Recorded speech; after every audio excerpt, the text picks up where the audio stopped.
morning, good afternoon, and good evening, everyone, wherever you're at in the world. Welcome to Last Rouse Baseball's live commentary of the Nippon Professional Baseball League.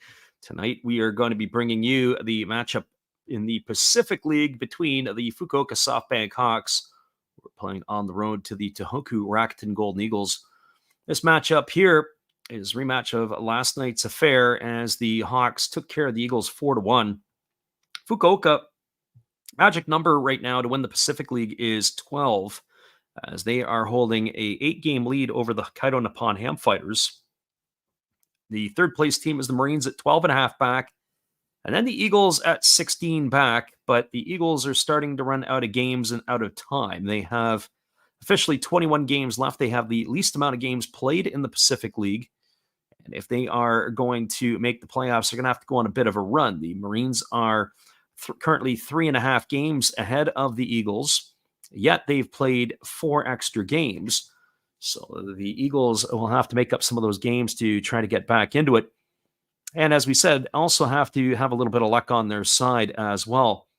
The two teams that are all but out, certainly the Saitama Sea Blue Lions, they've been out since pretty much the first month of the season. They sit in rock bottom last place with 40 wins. The Oryx Buffaloes at 58 wins are 3 games behind the Eagles, but they have the defending Pacific League champions have really struggled this year. And who would have thought the loss of Yoshinobu Yamamoto would have caused the impact as great as this has been? But I guess back-to-back years losing the solid bat of Masataka Yoshida, and then, of course, this year or this past year losing Yamamoto, too much of a dent to overcome in the Oryx Buffaloes lineup. Well, the starting lineups are in. We're first of all going to give you the lineup for the visitors from Fukuoka tonight. It'll be leading off. Playing second base is number 0, Hikaru Kawase. Hitting second at shortstop is number 6, Kenta Imamiya. Batting third at third base is number 24, Ryoya Kurihara. In the cleanup spot and doing the designated hitting is number 25, Otaki Yamakawa. Batting fifth and in left field is number 3, Kensuke Kondo. Batting in the sixth spot in right field is number 31, Tomoya Masaki. Hitting seventh at first base tonight is number 7, Akira Nakamura. Batting eighth and doing the catching is number 62, Takashi Umino. And batting ninth in center field tonight is number 57, Riko Ogata. And they're going to be facing Ryota Takanaka, who takes to the hill with a 3-4 record. He's worked 47 innings. He's allowed 45 hits, 25 runs, 23 of which have been earned. He's walked 11 and struck out 18, and he's got an ERA of 4.40. Well, that's your starting lineup for the Fukuoka Ball Club. Now the starting lineup for the home team, the Tohoku Rakuten Golden Eagles. Leading off in right field is number 51, Yuya Ogo. Batting second at second base is number 0, Hirota Kobakata. Hitting third in center field is number 8, Ryosuke Tatsumi. Batting in the cleanup spot and playing third base is number 3, Hideto Asamura. Batting fifth and doing the designated hitting is number 55, Yuma Yasuda. Batting sixth and in left field tonight is number 4, and that would be Toshiki Abe. Batting in the seventh spot and playing first base is number 23, Mikhail Franco. Hitting eighth and playing shortstop is number 66, Itsuki Maribayashi. Batting ninth and doing the catching is number 7, Tsuyoshi Ishihara. And they are going to be facing, it's going to be Tomohisa Ozeki, who takes to the hill for the Hawks. He is 7-3 on the year. He's worked 110 and a third innings. He's allowed 77 hits, 31 runs, all of which have been earned. He's walked 26 and struck out 70. And he's got an ERA of 2.53. Well, those are your starting lineups. We welcome everybody into the stream, whether you listen live or on delay. It is Last Rouse Baseball calling the game between the Hawks and the Eagles. Will be back in just a few after this. Appreciate you guys for jumping in with us tonight on the Last Rouse Baseball YouTube channel. We'll be right back after this musical timeout.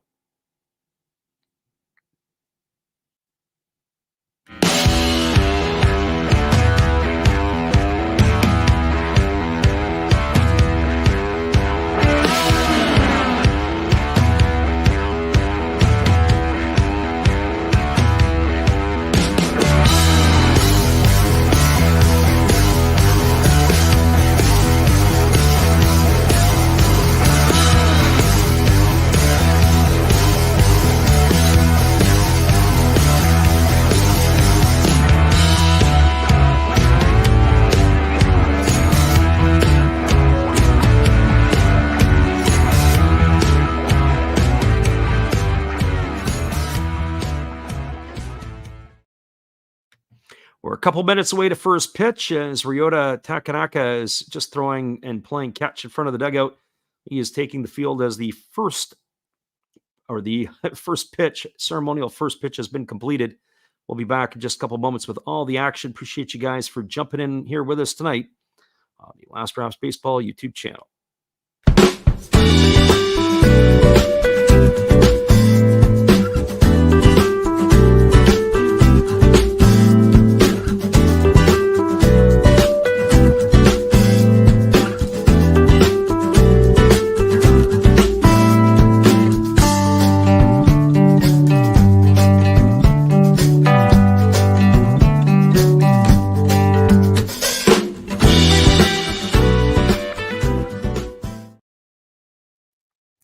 Welcome back, everybody. Takanaka is completing his warm-up tosses, and we'll be ready to get this one underway. His last 4 starts, he has not gone less than 6 innings in any of his appearances, so he will be getting the nod here tonight in this one for the Golden Eagles. He's going to be entrusted to face Kawase, Imamiya, and Kurihara to get things going here. As it is a beautiful night in Tohoku. The sun has set. We are about ready to get this one underway. Well, the Eagles are going to need some help. They're going to have to score some runs, get some good defense, and they're going to have to pitch the heck out of the ball here tonight because they are in a sinking ship right now as their playoff hopes are slowly fading away. As we said, they've got 21 games left in their season, the most of anybody in the Pacific League, but they got to get themselves on a bit of roll if they have a realistic chance of trying to catch the Marines, or possibly even the Fighters. So here we go. The first pitch of the ball game is ready to go as we are underway, and it is a first pitch breaking ball that misses up and away for ball 1. For Kawase on the season, he's hitting .264. He's got no homers and 6 runs batted in. Right-hander against the left-hander, and Takanaka delivers a fastball that misses outside, and the count now goes to 2-0. The right-hander again delivers. It's a fastball taken at the knees for a called strike, and now the count goes to 2-1. For the Hawks tonight, they are in their same uniforms as they were last night, the black tops with the white pants and the gold trim, as that fastball is taken for a called strike, and the count now runs even to 2-2.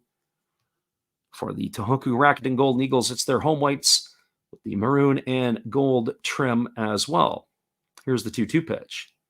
Fastball swung on and lifted foul down the left field line, and the count remains at 2-2. So 2 balls and 2 strikes. Kawase getting the start at second base tonight. And, of course, Yukio Shudo not in the top spot. He's getting the night off, at least to begin, as Rico Ogata is in the lineup to replace him. There's a fastball swung on. It's chopped over to first. Fielded by Mikhail Franco, and he's going to take it himself as he steps on the bag. It's a ground out to 3 for the first out of the inning.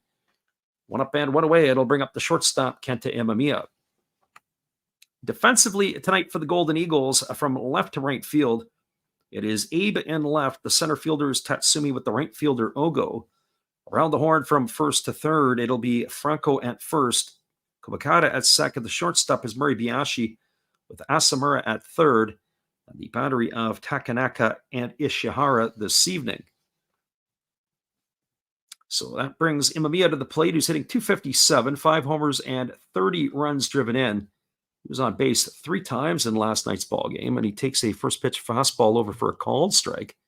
Count is quickly 0-1.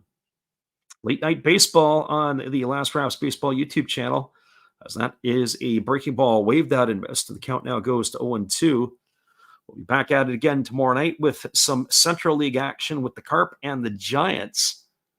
That's the pitch is a breaking ball that misses down and away, and the count goes to 1-2 on Imamiya. And then we come back to the Pacific League for the game on Friday, Japan time. Fastball swung on and lifted foul down the right field line, and the count remains at 1-2. We'll also then try from that point on to try to give everybody a little bit of action on the weekend, but we're not sure. Friday's in jeopardy right now, but probably the Saturday and Sunday games will be a go.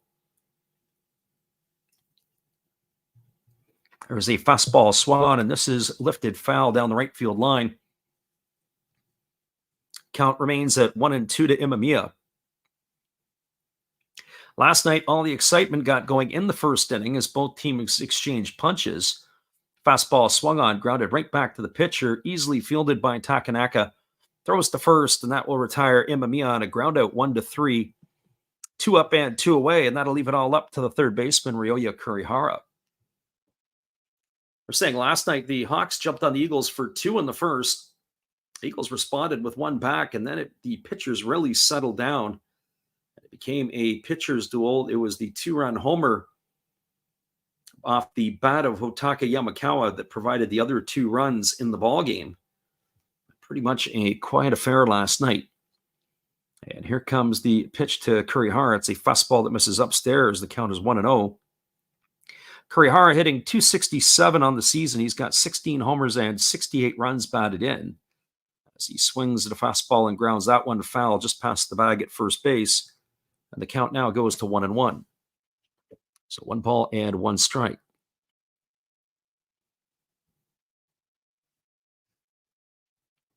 Right-hander against the left-hander. Takanaka gets his sign. He kicks and delivers. There's a fastball that's swung on and cued foul just to the third base side of home plate. The count goes to 1-2, and Kurihara is going to look at the end of his bat. He was way out in front of that pitch. So 1-2 to Kurihara. Waiting on deck is the aforementioned Yamakawa. As the right-hander works himself set, now delivers. Fastball swung on and fouled away on the third base side. The count remains at 1-2. So 1 ball and 2 strikes. Looking forward to calling the live action, not just tonight, but as we said, the next couple of nights. As that fastball misses down and the count goes to 2-2. We'll take a peek and see what we're looking at in terms of a pitching matchup for tomorrow as the announcements have just come down. Here's the 2-2. Fastball swung on and lifted foul. That's one thing. The probable starters are not necessarily announced until the day before the game. Japanese don't do it like they do in North America where 3 or 4 days ahead of time. Expecting a cracker tomorrow from the Mazda Stadium. It'll be Hiroki Takota going for the Carp against Soshi Togo. So tune in for that one. That should be an exciting pitching matchup as that fastball misses up. It's now 3-2 to Kurihara. There'll be a full slate of games in the Central League tomorrow, but only 1 game in the Pacific League as that fastball is swung on and lifted foul on the third base side of home plate. And the battle is going to continue as it's going to be the 9th pitch of the at-bat. That was a 2-seam fastball delivered by Takanaka. And that pitch had hung up in the zone, maybe a little bit too good for his liking. Kurihara may wish to have wanted that one back. Here comes the 3-2. Takanaka kicks and fires. Fastball swung on, grounded softly over to second. Fielded by Kobakata, he throws to first, and Kurihara's in the books on a ground out 4-3. And the Hawks go in order here in their first inning. There were no runs, no hits, no errors. Nobody left the board. You score through a half inning. It's the Hawks nothing and the Eagles coming to bat. Stick around, everybody. We'll be back with the call at the bottom of the first inning when we return after this. Appreciate you guys for dropping in. Whether you listen live or on delay, it's great to have you with us. We'll be right back in just a few.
Welcome back, everybody. It is going to be Tomohisa Zeki completing his warm-up tosses, and he'll be facing Yuya Go, Hiroto Kobakata, and Ryosuke Tatsumi, the 1, 2, and 3 hitters in the Eagles batting order.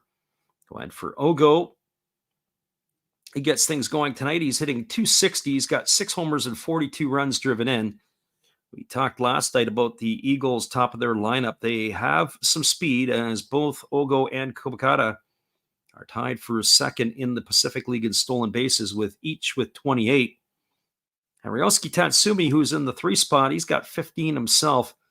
He's not a piker either, so they can offer some dynamics. They can get around the base paths here in the top of the order. So Ogo strides to the plate,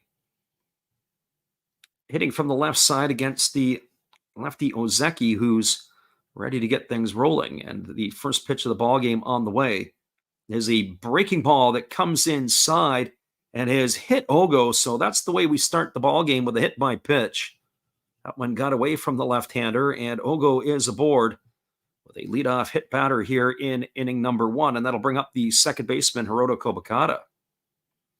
And I guess if you're going to get hit by a pitch, that's the pitch you want to get hit by, as Ogo was backing or jumping out of the way. His shirt was fairly loose, and it hit the shirt that he was wearing. Probably he didn't get hit at all, but that's a kind of hit pitch, I think, if you are going to get nailed. That's the one you want to get nailed by. Well, that brings to the plate Hiroto Kobakata. He had a pretty solid game last night. He had himself a couple of knocks and an RBI. And he takes the first pitch for a called strike, and the count is 0-1. Kobakata, the second baseman here for the Golden Eagles, very solid with the bat. Kind of surprised that they either won't steal or that they won't bunt the base runner over. Here comes the 0-1. Fastball misses down, and the count now goes to 1-1. I would think that the Golden Eagles would want to get some momentum here and take a couple of cracks to try to bring him home, being Ogo, that is. Ogo establishes his lead at first as the lefty works himself, now delivers. There's a fastball that misses down, and the count now goes to 2-1. So 2 balls and 1 strike. Manager Mai flashing his signs from the dugout out to the third base coach. So we'll keep an eye on that, if the runner will go in motion. See if they possibly make a delay here, or if it's just going to be a outright first movement, as it's 2 balls and 1 strike to Kobakata. And they throw over to first, and getting back easily is the base runner. As we said, taking advantage of the opportunities to use their speed to move along the base paths could be the key to the Eagles' success here tonight. So here comes the 2-1 pitch. Again, they throw over to first, and again getting back in time is the base runner, Ogo. Now Ogo again establishes his lead. Catcher tonight is Umino behind the plate, as Takuya Kai gets the night off. Gives the signs to Ozeki. And here's the pitch. Fastball swung on. It's grounded foul over on the first base side. It was a hit and run, as the base runner Ogo was on the move. That's going to run the count even to 2-2 on Kobakata. So 2 balls and 2 strikes. Ogo again establishing his lead over there at first. Again, we'll have to keep an eye on the base runner, as the lefty leans in, gets the sign again from Umeno. Here comes the 2-2. Pitch on the way. Fastball swung on, grounded up the middle, fielded by the shortstop, Imamiya. Flips it over to the second baseman, Kawase, who throws to first, and that's going to be a double play. They were pinched up the middle, and it was a ball that was taken on one hop by Imamiya. In fact, I would say that probably it was a needless flip. He could have taken that one himself. But a nice play there by the shortstop, as he was able to flip it to the second baseman covering. That's going to be a 6-4-3 double play. That's pretty good, considering it erases 2 of the faster runners for the Golden Eagles. And that'll bring up the center fielder, Ryosuke Tatsumi. And the first pitch to Tatsumi is a fastball taken at the knees for a called strike, and the count is 0-1. Tatsumi hitting .294, 6 homers, 53 runs driven in. As the lefty Ozeki delivers a slow breaking ball that swung on and it is hit through the 4-hole into right field. Tatsumi's aboard with a single, and that is going to bring up the third baseman, Hideto Asamura. Defensively tonight for the Hawks, from left to right field, you've got Kondo in left. The center fielder is Ogata, and Masaki is in right. From first to third, it's Nakamura at first, the second baseman Kawase, the shortstop Emamiya, and at third is Kurihara, with the battery of Ozeki and Umino. So up steps Asamura. He's hitting .244 on the year, 13 homers and 49 runs batted in. The first pitch fastball is taken for a called strike. The count is 0-1. Asamura has enjoyed a great career in Japan, as he spent the last few seasons now with Tohoku. As the lefty works himself to the set, now delivers. Fastball misses outside, and the count now goes to 1-1 on Asamura. Asamura batting from the right side here against the left-handed throwing Ozeki. Again, for a team in the playoff hunt, you would never know. That's not exactly a Tokyo-type crowd. It is not a full house in Tohoku, as that fastball is taken for a called strike, and the count now goes to 1-2. So 1 ball and 2 strikes.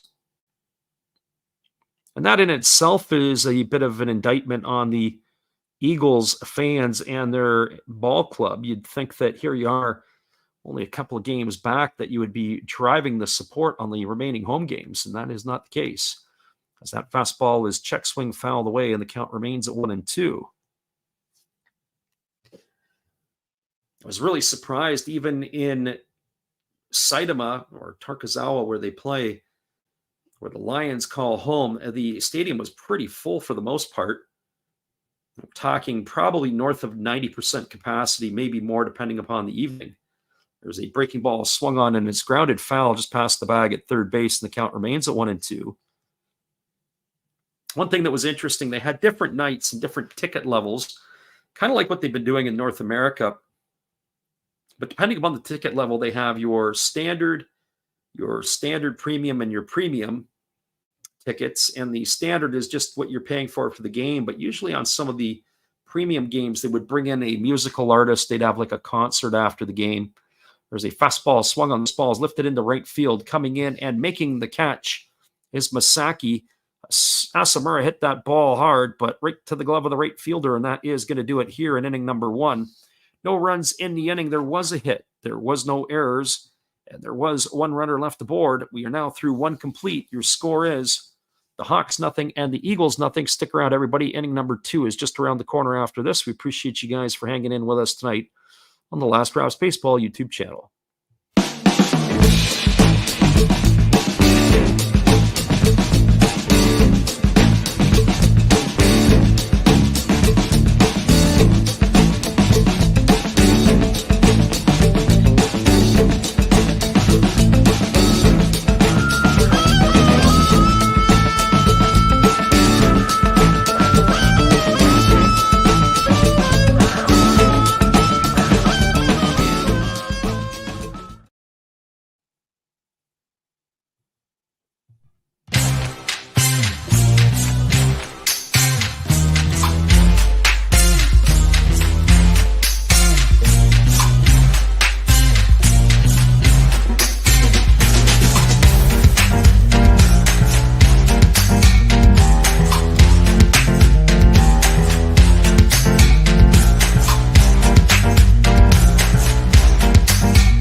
Welcome back to everybody. Takanaka has completed his warm-up tosses, and the Hawks are ready to come to bat. It'll be the heart of the batting order for Fukuoka, as that means Yamakawa, Kondo, and Masaki coming to bat here in inning number 2.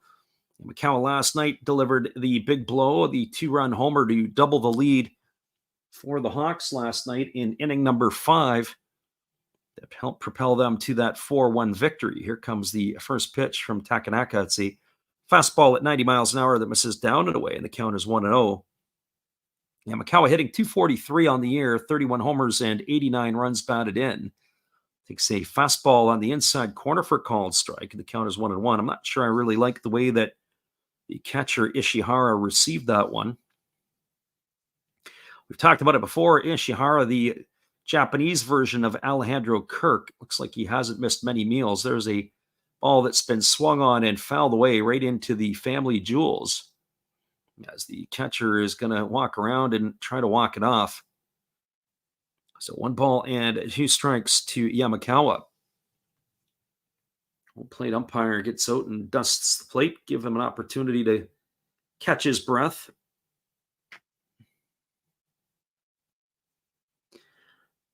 It is a runaway lead in the home run department for Yamakawa. He's at 31 as that fastball swung on and fouled away.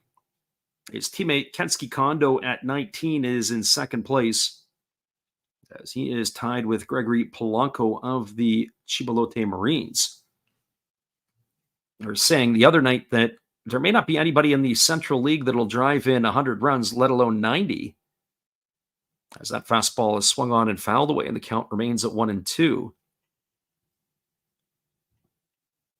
Our friend Johnny in the house, he says, can you do the Ham Fighters, Hokkaido Nippon Ham Fighters? Not tonight. Tonight we're doing the Hawks and the Eagles, and we've listed our games coming up here over the next little bit. Certainly the game between the Eagles and, or I should say, the game between the Fighters and the Saitama Sibu Lions, not on the cards. Saitama, the worst team in the league. At least this has some playoff implications. Fastball swung on and hit foul down the left field line. Count remains at 1-2 to Yamakawa.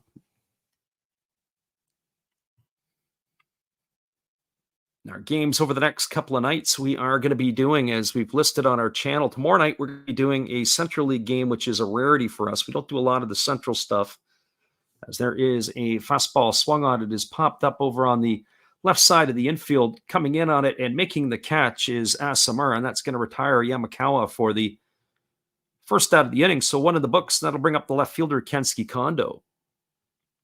So as we were saying, tomorrow night it is going to be the Giants and the Carp, and then it'll be the Hawks and the Buffaloes. And then once we get into the weekend, Friday night for the Saturday game in North America, that game is 50-50 if we're going to make the call on that. Here comes the pitch. It is a breaking ball taken for a called strike, and the count is 0-1. So no balls and 1 strike it is to Kensuke Kondo. And the pitch on the way, a slow breaking ball that misses outside, and the count runs even to 1-1. So with regards to other games and different ones, we will also take a look at the pitching matchups. As that fastball misses upstairs, the count now goes to 2-1 on Kondo. Kondo and Yamakawa, big production part of the Hawk batting order, as the 2-1 is on the way. There's a breaking ball swung on. This is popped up behind second base. Moving over underneath it is the shortstop, Muribayashi, and he's there to make the catch, and that is going to retire Kondo for the second out of the inning. So 2 batters up and 2 batters down, and that'll leave it up to the right fielder, Tomoya Masaki.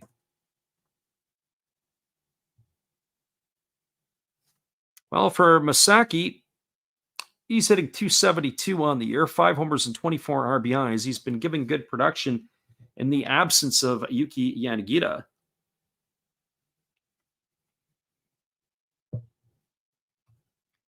Right-hander delivers. There's a breaking ball that misses down and in, and the count is quickly 1-0 to Masaki.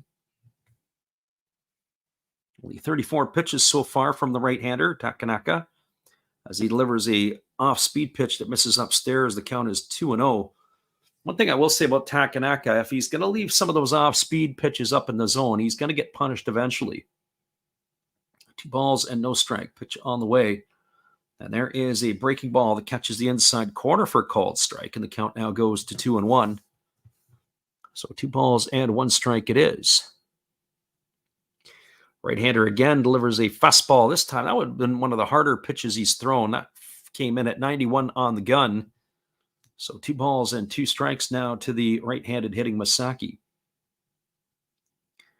Here comes the 2-2 pitch. Fastball misses down and away, and the count now goes to 3-2. So 3 balls and 2 strikes. Right-hander again delivers. There's a fastball swung on. It is popped up over on the first base side. That ball is going to drift into the seats. Keeps the count at 3-2.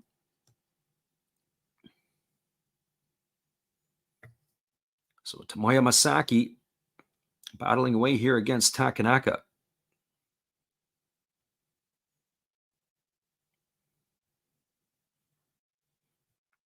So Takanaka gets himself a new baseball. He goes to the rosin bag and then rubs it up. So full count here to Masaki. This is going to be pitch number 40 coming up here from the right-hander. And the payoff pitch on the way. Fastball swung on and another one fouled off over on the first base side. The count still remains at 3-2. This is the second hitter of the 6 he's faced. He's gone to full counts on. And each of the hitters today have seen a minimum of 4 pitches. So they've really made the Tohoku right-hander work. There's a pitch. It is a breaking ball, waved at and missed. Masaki is gone. That's the first strikeout of the night here for the right-hander, and that will do it as he's retired 6 in a row now here to start the ball game. No runs in the inning, no hits, no errors, and nobody left the board. We are now moving to the bottom of the second inning. Your score is the Hawks nothing and the Eagles nothing. Stick around, everybody. We'll be back in just a bit with all the action. Appreciate you guys for hanging with us tonight on the Last Rouse Baseball YouTube channel.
Welcome back, everybody. We're cruising here to the bottom of the second inning, and coming to bat will be Yuma Yasuda, Toshiki Abe, and Mikhail Franco for the Tohoku Ball Club. In last night's ball game, it was Yasuda who got the start behind home plate. He was 2 for 3. He had a single, a double, and it was 3 trips to the plate. And he gets the nod as the designated hitter tonight. There's a slow breaking ball that drops in for a called strike, and the count is 0-1. You got to like it when a guy does good stuff and you reward him with another start. We've been critical of some of the managers around the NPB that a guy will go off for 2 or 3 hits in a night, and the next night they give him the night off. As there's a breaking ball that misses down and away, and the count goes even to 1-1. Nothing like throwing ice on a fire to cool somebody off. Here's the 1-1 pitch. There's a slow breaking ball that misses down and away, and the count now goes to 2-1 on Yasuda. Yasuda hitting .297 on the year, a homer and 2 runs batted in. As he bats against the left-hander Ozeki, lefty-lefty matchup. As Ozeki rocks into the windup and fires. Breaking ball misses inside, and the count now goes to 3-1. They need to get something going early here to the Eagles. It's not exactly the strongest Hawk lineup that we've seen. A lot of the, I'd say, reserves getting the nod here tonight as that fastball misses up and in. It's going to be ball 4. That is going to be a leadoff walk here. So each of the leadoff hitters have got on base in the first 2 innings. The first inning, they squandered that opportunity by grounding into a double play. So now they've got the runner at first with nobody out, and it's going to be Toshiki Abe coming to the plate. It might be, we say Toshiki, might be Toski is how they might do it. The H becomes silent. So Toski Abe at the dish, and it looks like he's already squaring to bunt, which is something we thought in the first inning that they would do with Kobakata, but it was not to be. And one would have to also think with Ozeki on the mound, who's had a pretty good record at 7-3 this year, that runs are going to be at a premium in this one. And you'd like to think that maybe starting to scratch and claw here a little early would be in the best interests of the Eagles. So Yasuda, the runner at first, Abe hitting here with nobody out at the bottom of the second inning. And the pitch, it's bunted, it's down the first baseline, and it's a good one. Fielded by Ozeki. His only play is to first. That is going to go down as a sacrifice, 1-4. If you're keeping score along with us at home, it's going to advance Yasuda over to second. That'll bring up the first baseman, Mikael Franco. Well, for Franco on the season, he's hitting .223. He's got 8 homers and 30 runs driven in. The thing is with Franco, it's really his numbers aren't a whole lot different than last year. If I remember correctly, when I was looking at his numbers earlier, it was only a couple of points difference in the batting average. And on top of that, the home run and RBI totals are very much similar as well. And so you'd have to think with the money that they're paying him, you would have to think that there's probably better value served elsewhere moving into next season. And the first pitch is a fastball on the outside corner for a called strike. The count is 0-1. So no balls and 1 strike to Franco. Certainly on the offensive side, the Golden Eagles, you'd have to question some of their import moves over the last few years. They've really had some bad luck. I don't even say bad luck, maybe bad scouting. There's a breaking ball swung on it, is pop foul. It's going to reach the seats behind home plate. The count now goes to 0-2. And you think about some of the players that have played there. And I think of like Brandon Dixon, former Cincinnati Red and Detroit Tiger. And they even brought over Rusney Castillo, the $75 million man that the Red Sox threw a ton of money at from Cuba. Both of those players did not do so well in North America, and they carried on the tradition in Japan.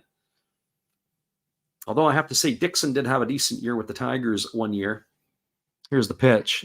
Fastball misses down. It gets away from the catcher, Amino, and taking off for third and making it easily is the runner, Yasuda. So that's going to go down in the books as a wild pitch, as he will advance to third. And let's see what happens here. Is he going back to second base? No, that's why. Yep, he's going to be sent back to second, as it looks like the ball had hit Mikael Franco in the foot. So take off that wild pitch off the board. That's a bit unfortunate.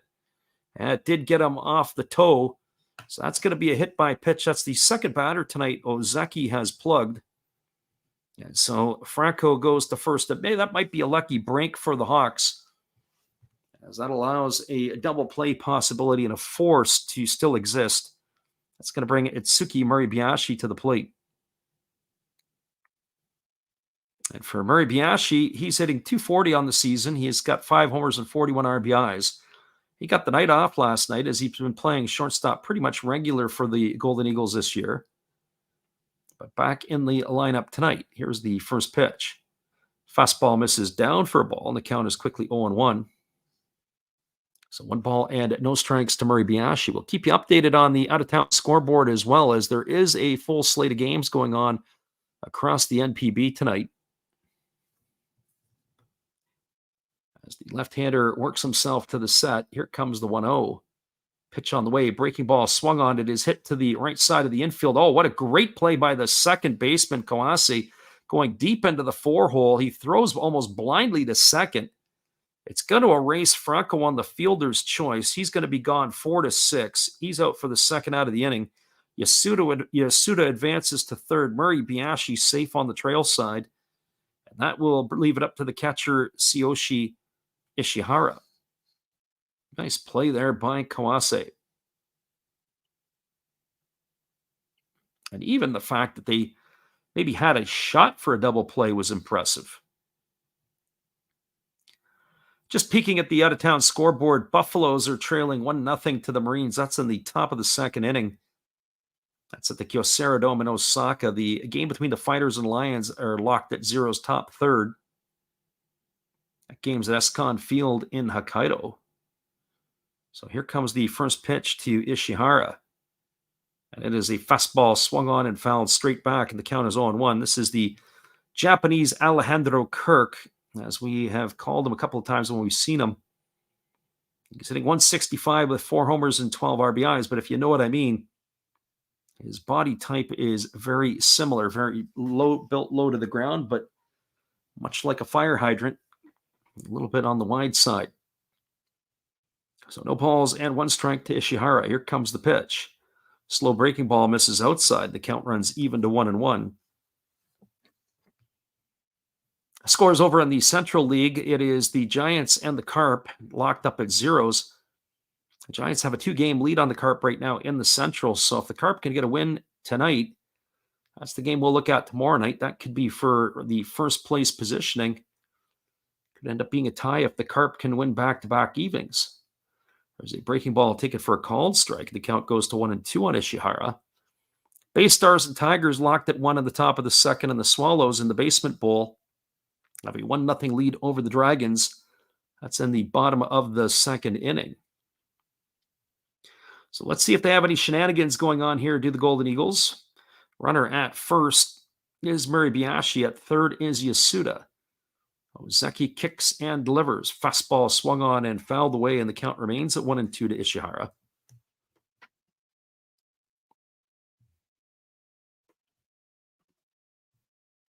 It kind of makes you wonder a little bit if manager Imai will put the runner in motion and see if they can create some havoc.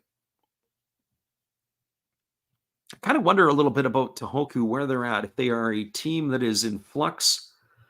Obviously, we know what the Lions are, and I kind of thought it would be these guys would still be battling for a playoff position. There's a fastball swung on. It's lined into left field. It's going to get down for a base hit.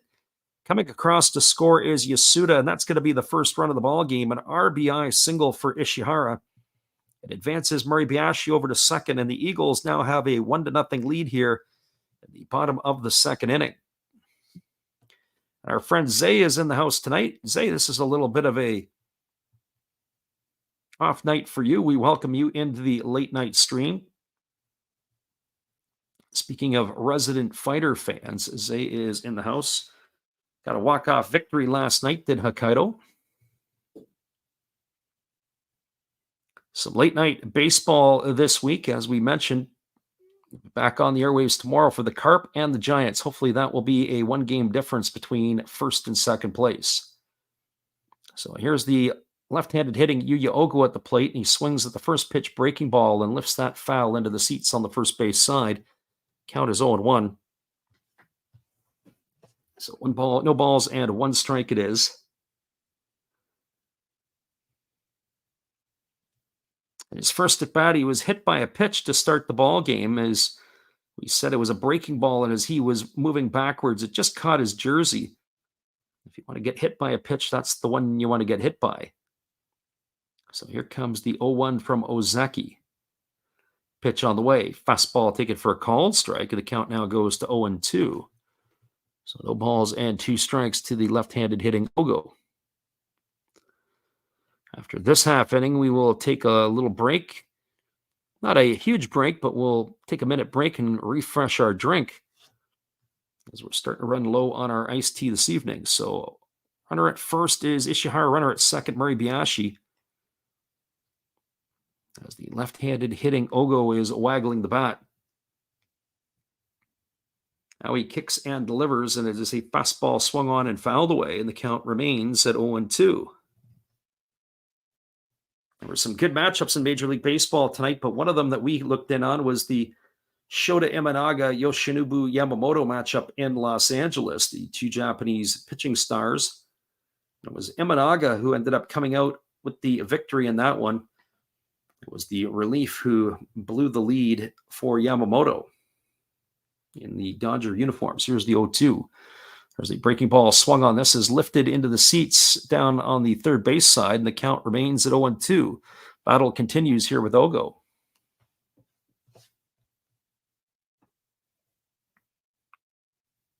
So no balls and 2 strikes. Runner at second, Muribayashi. Runner at first, Ishihara. The lead here is 1-0 as the Eagles have just scored the first run of the ball game. Batting from the left side, Ogo waiting here on the offering from the lefty Ozeki. And here comes the pitch. Fastball swung on. This is going to be a line foul down the left field line.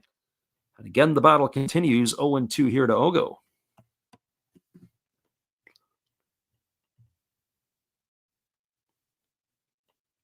Excited to be making the calls, as we said, here tonight and tomorrow and this week. But the one night in question will be the Saturday Japan games. Friday night in North America, it's a bit of a problem. We've got a bit of a conflict. So it's 50-50 if that game will happen, if we'll be able to deliver it for you. Here's the pitch. Breaking ball misses down. Count now goes to 1-2. And I say that would be the case. And if it is the case, it would probably be a Central League matchup that we would look to bring, because that would be a 10 o'clock Pacific or 1 a.m. Eastern start. So 1-2 strikes here to Ogo. As he waggles the bat, waits on the pitch here from the lefty Ozeki.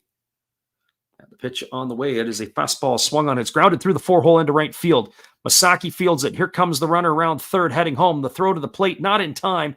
It gets by the catcher, Umeno, and that is going to be a double here for Ogo. Stopping at third is going to be Ishihara, and he's got himself an RBI double, does Ogo here. The Eagles have extended the lead to 2-0. That's exactly what they've needed here, has Tohoku. They've got themselves some clutch hitting here with 2 out to bring in a couple of runs. Nice throw there by Masaki, but the ball took a short hop and ended up getting by the catcher. Backing up the play was Ozeki. Nice job there by him. So that's going to bring Hiroto Kobakata to the plate. A little mini conference on the mound is now over, as Ozeki has got himself a verbal tune-up. And Kobakata coming to the plate. He is 0 for 1 tonight. He had grounded into a double play his first time up. A little bit harsh because it was actually a good swing by Kobakata. The shortstop Imamiya had been moving toward the bag, and it was a pretty easy play for the middle infield of the Hawks. And that was particularly interesting as it kept the 2 speedsters off the base paths. So here comes the pitch to Kobakata. It's a fastball that misses up, and the count is quickly 1-0. So both starting pitchers tonight have seen their pitch counts ratchet up. They're both north of 40 pitches. Well, check that. It's 38 here for Ozeki, soon to be 39 in this inning. Here comes the pitch. A slow breaking ball. I'll take it for a called strike. And now the count goes to 1-1. So now that will be north of 40, or at least at 40, once Ozeki delivers the next ball. So 1-1 strike to Kobakata. He's got himself right up on the plate. Here comes the 1-1. Pitch on the way. Breaking ball misses down and away, and the count is now 2-1. What I could potentially see here is a ball that gets in the dirt and could go all the way to the backstop and cash in another run. Ozeki's not exactly had the best command tonight on his pitches. He spiked a couple of balls, hit a couple of batters. Everything is in play here. Here comes the 2-1. As the lefty holds set. Now he kicks and fires. Fastball swung on, popped up over on the right side of the infield. Moving over underneath it is Kawase. He's there to make the catch, and that is going to do it, as Kobakata is gone for the 3rd out of the inning. And that will do it here for the Golden Eagles. They had 2 runs in the inning on the benefit of 2 hits. There was no errors, and there were 2 runners left aboard. Your score, as we are now through 2 complete, it is the Eagles 2 and the Hawks no score. Stay with us, everybody. We'll be back in just a bit with all the action. Appreciate you guys for hanging in here with us tonight.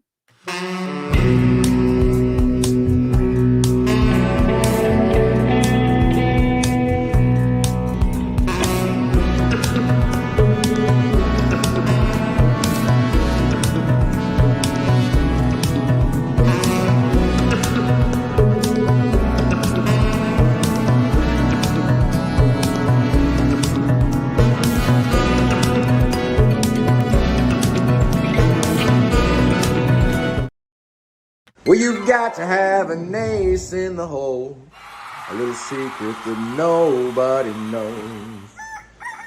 Life is a gamble, a game we all play.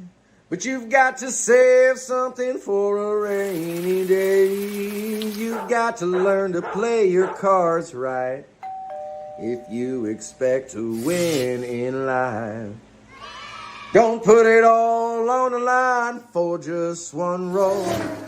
You've got to have an ace in the hole.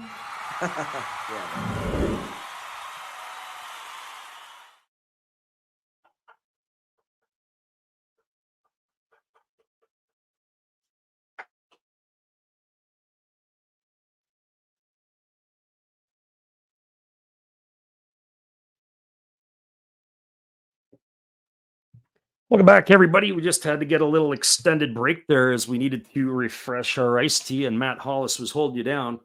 It is the right-hander Takanaka who is ready to resume the action here.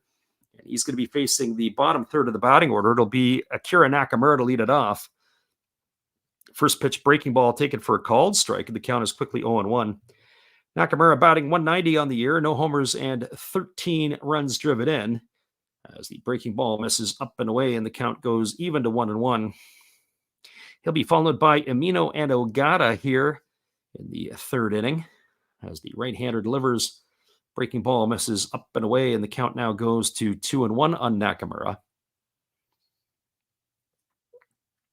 Takanaka, if you would have asked me at the end of the first inning who would be leading, I would have not said the Golden Eagles, as Takanaka has really had to battle his way through the first two innings. There's a fastball swung on and is grounded through the six hole into left field. And that is the first hit of the ball game here for the Hawks as Nakamura goes the other way. And that will be the leadoff batter and the first hit for the Hawks here this evening. And it'll bring up the catcher, Takashi Umino. Well, for Amino, he's hitting 156 on the season, a couple homers and 7 RBIs. One would have to think that this would definitely be a bunting situation. But the Hawks are a team outside of Kenta Emamiya and a couple others that aren't necessarily big on the bunts. So let's see what they do with Amino here. It looks like he is going to try to lay one down. He's already got the hands separated. As the pitcher, Takanaka, steps off the backside and feigns a throw over to first, chasing the runner back. So sometimes we see that on a regular basis when there's runners at first. They're looking for the hands to break. Some teams will early show, just as the batter here is doing, and some teams won't. Pitch is on the way. It is bunted down, fielded neatly by Takanaka. His only play will be to first. That's going to be as a sacrifice 1-4 to races Amino for the first out. And Nakamura is in scoring position at second base, and that'll bring up the center fielder, Riko Ogata. Well, Ogata getting the nod in center field tonight as Yukio Shudo gets the night off. He's hitting 118, no homers, no RBIs. The 25-year-old is 4 for 34 on the season as he steps in here ready to face Takanaka for the first time. So right-hander against the left-hander. Takanaka gets the sign from his catcher, Ishihara. And now he works himself to the set position. The runner at second base, Nakamura, gets his lead. Here's the pitch. Fastball taken at the knees for called strike. And the count is quickly 0-1. So no balls and 1 strike it is. I guess there were fireworks tonight in the Philadelphia-Philly game if you're watching the North America stuff. I guess Bryce Harper had some words with the Tampa Bay Rays players, and it had to do with Nick Castellanos' hit by pitch. Here's the 0-1. And the pitch is a fastball taken for a called strike. The count is 0-2. I'm sure that in some ways, bench brawls can bring teams together, or bench clearing incidences can tighten groups up. But at this late in the season, you don't want anybody to get injured, especially when the Phillies are on a collision course with the playoffs. So no balls and 2 strikes to Ogata as the right-hander holds set. Here's the pitch. Fastball misses down and away, and the count now goes to 1-2. So 1 ball and 2 strikes to Rico Ogata. And when you got a hitter that's batting 118, one would like to think that you're going to challenge this hitter. You're going to see if he can beat you, because you certainly don't want Hotaka Yamakawa to do the damage like he did last night. Here's the 1-2 pitch. Fastball swung on and lifted foul over the seats on the third base side. 1 ball and 2 strikes. It remains to Ogata.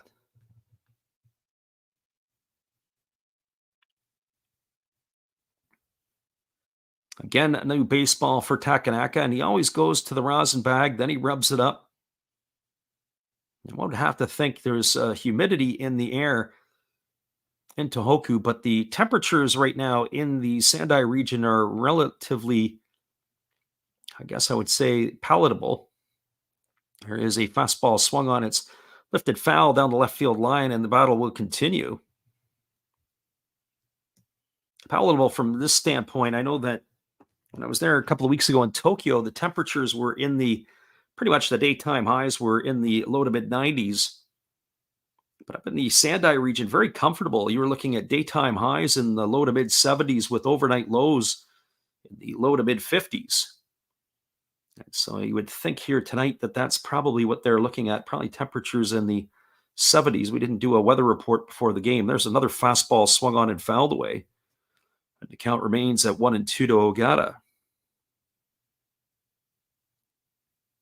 It's a bit of an excuse me defensive swing by the center fielder of the Hawks. And this is getting into quality at bat situation. This will be pitch number 7 of the at bat coming up. So 1 ball and 2 strikes as the righty delivers. There's a breaking ball swung on. It's grounded softly up the middle, backhanded by the second baseman Kobakata, who throws to first. And the first base umpire says it's not in time. But Mikael Franco is wanting to go, and yep, they are going to go to VAR on this one. Advancing over to third is Nakamura, but we'll have to wait here. Franco seems to think that this one here is going to be overturned. We've been pretty good this year on our calls once we've seen the replay. I think we're 16 for 18 on the season as the umpires are evacuating the field of play, and they're going to go underneath the hood and have a look. That's the one thing I will say. I do prefer that the officials are the ones making the call, not necessarily the ones in New York. Oh boy. And I hate to break it to Franco on the first angle we saw. I think the Eagles are going to lose this. I think if the call is going to stand, we're going to get a different angle. Oh boy, that's going to be really, really tough to take. There's an old saying, strikes and outs make the game go quicker, and there's no such thing as tie goes to the runner. If that's the case, they got to go up with the right hand, in my opinion. But I think there's not enough evidence to overturn the call. Here comes the umpires, and they are safe, and that's exactly what we said. Not enough evidence, and the Eagles are going to lose a challenge. So that is going to be an infield single here for Ogata. That's going to put runners at the corners, and it'll bring up the top of the order in Hikaru Kawase. It was a tough play for Kobakata. He had the range to his right up the middle, and he had to throw off a one leg. And Ogata was flashing his wheels down the line to be able to beat it out. So runners at the corners with one gone, and it brings, as we said, Kawase to the plate. And don't bat an eye here if they play the short game too. Kawase not known for his pop in the stick. So keep your eye for some shenanigans here from the Hawks. Kawase tonight is 0 for 1. He grounded to first his only time up. As it is the right-hander Takanaka who checks the runner at first. Now he works himself to the set position. And the first pitch is a fastball that misses down, and the count is 1-0.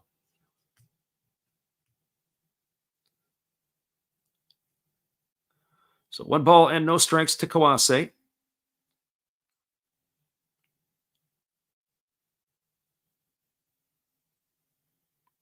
Infield has the corners in. The middles are in double play depth as they're looking to poach a pair here as they throw over to first base, and diving back in time is the base runner, Kawase.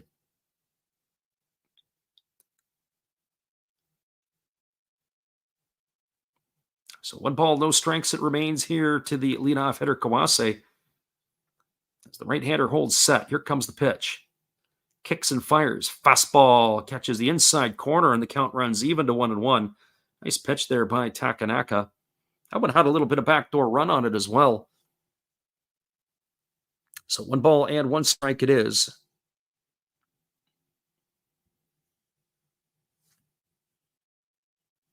Again, the right-hander gets his sign from the catcher, Ishihara. Considering we've had 3 up, 3 down innings, this game has had a bit of a drag to it. Fastball taken for a called strike. The count now goes to 1-2.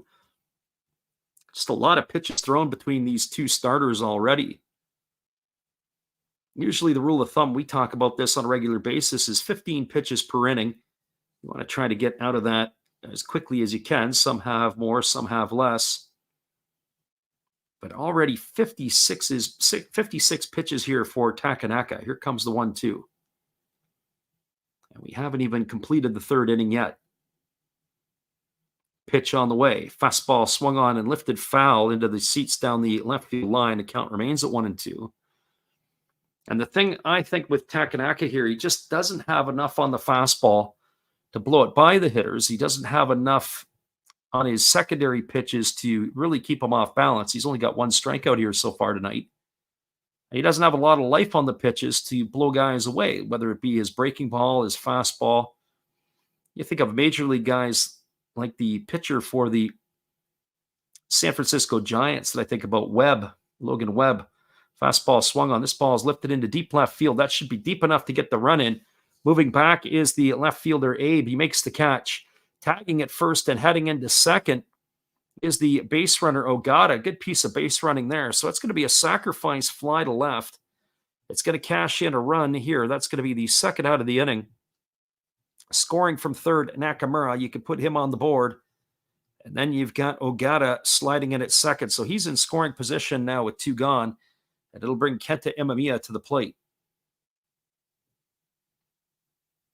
And we're watching the base runner. Good piece of running there, or good piece of batting there. So that puts runners at second base with 2 gone. Imamiya striding the plate, who's 0 for 1 tonight. He grounded back to the pitcher his first time up. So Takanaka gets back on the bump here to get his sign from his catcher, and he's ready to go again. Here comes the first offering to Imamiya. Takanaka kicks and delivers. It's a breaking ball missing down and away, and the count is 1-0. And that's another thing. Takanaka really having to work here tonight, falling behind in counts frequently, not being able to get the first pitch over, and then it has to become a battle. Because some of these at-bats already here tonight that have gone 7, 8, 9 pitches can really take the sting out of the pitcher. Here's the 1-0. Pitch on the way. Fastball taken for a called strike. And Ishihara thought about going backdoor on Ogata, but Ogata was able to get back to the base safely. 1 strike it is to Imamiya. Again, Takanaka goes to the rosin bag and loads it up. He really works slowly and deliberately. It's not like we have a quick ball game going on our hands from the pitching standpoint. Everything is a bit of a chore. Here comes the 1-1. Right-hander again checks the runner at second base. Pitch on the way. Fastball misses inside, and the count now goes to 2-1. So 2 strike to Takanaka. And as we were talking about our own scheduling for this week, we will add the Sunday and the Monday games also to the schedule. As we'll take a peek, there will be a Monday game next week in Japan, which means Sunday in North America. We'll be giving you guys the play-by-play. So here's the 2-1. Fastball swung on and grounded foul. And the count remains at 2-2. So 2 strikes.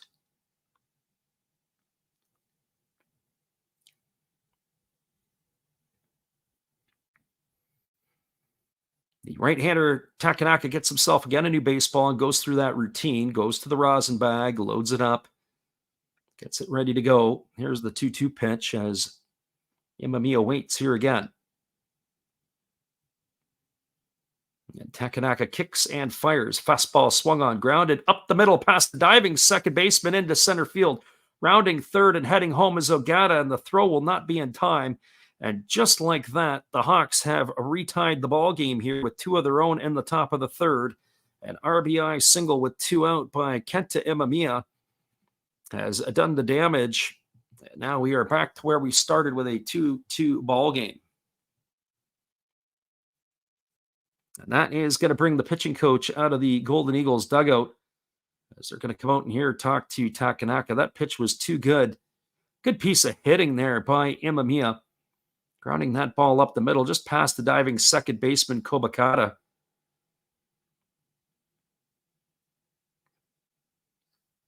So Imamiya aboard here. That brings Ryoya Kurihara to the plate. And Kurihara tonight 0 for 1. He had grounded to second his first time up. So keep your eye on Imamiya here. He's only got one stolen base this year, but this might be an opportune time to try to get yourself into scoring position. You've got yourself Kurihara and Yamakawa coming to bat.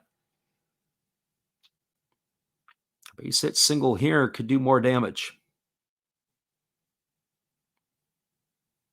So Kurihara batting from the left side, waiting on the first pitch here from Takanaka, who kicks and delivers.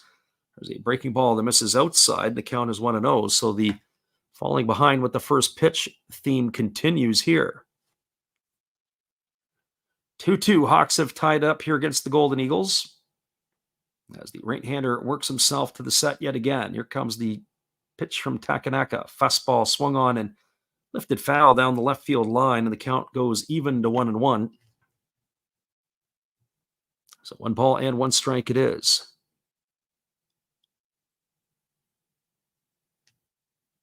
Top of the hour, it's now 7 o'clock Japan time. If you're in North America, it is 3 a.m. on the Pacific Coast, 6 a.m. Eastern, and we thank you guys for joining us, whether you're live or on delay. There's a breaking ball that misses inside. They appeal down to the third base umpire, but they say Kurihara didn't go. It's now 2 balls and 1 strike. I just want to get the feeling that in tonight's ball game, there is a singlet tomorrow night in the Pacific League, but one would have to think that the Eagles would have to have everybody available tonight. Here comes the pitch. Breaking ball misses upstairs, and the count now goes to 3-1. Or at least I would want to have everybody available tonight, because you can roll all your pitchers through. You got a day's rest tomorrow, so maybe the bullpen can get the day off in tomorrow for the Golden Eagles. So 3 balls and 1 strike. Kurihara again waiting on the pitch here from Takanaka as he works himself set. Checks the runner at first. Pitch on the way. Fastball swung on. Lifted into left field. Moving back is Muribayashi. Coming in as Abe. Underneath it, it'll be Abe, and he makes the catch. And that is going to do it here in inning number 3. But there's been damage done in the inning, as the Hawks have come back with 2 of their own. They got 2 runs in the inning on the benefit of 3 hits. There was no errors and 1 runner left aboard. We're moving to the bottom of the 3rd inning. We are all back to where we started, locked up at 2 runs apiece. Hang tight, everybody. We'll be back in just a bit. Appreciate you guys for jumping in here with us tonight on the Last Rouse Baseball YouTube channel.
Welcome back, everybody. The bottom of the third is just around the corner, and Tomohisa Ozeki has just completed his warm-up tosses, and we're ready to get this one back underway. It is going to be the 3, 4, and 5 hitters slated to come to bat for the Eagles here in inning number 3.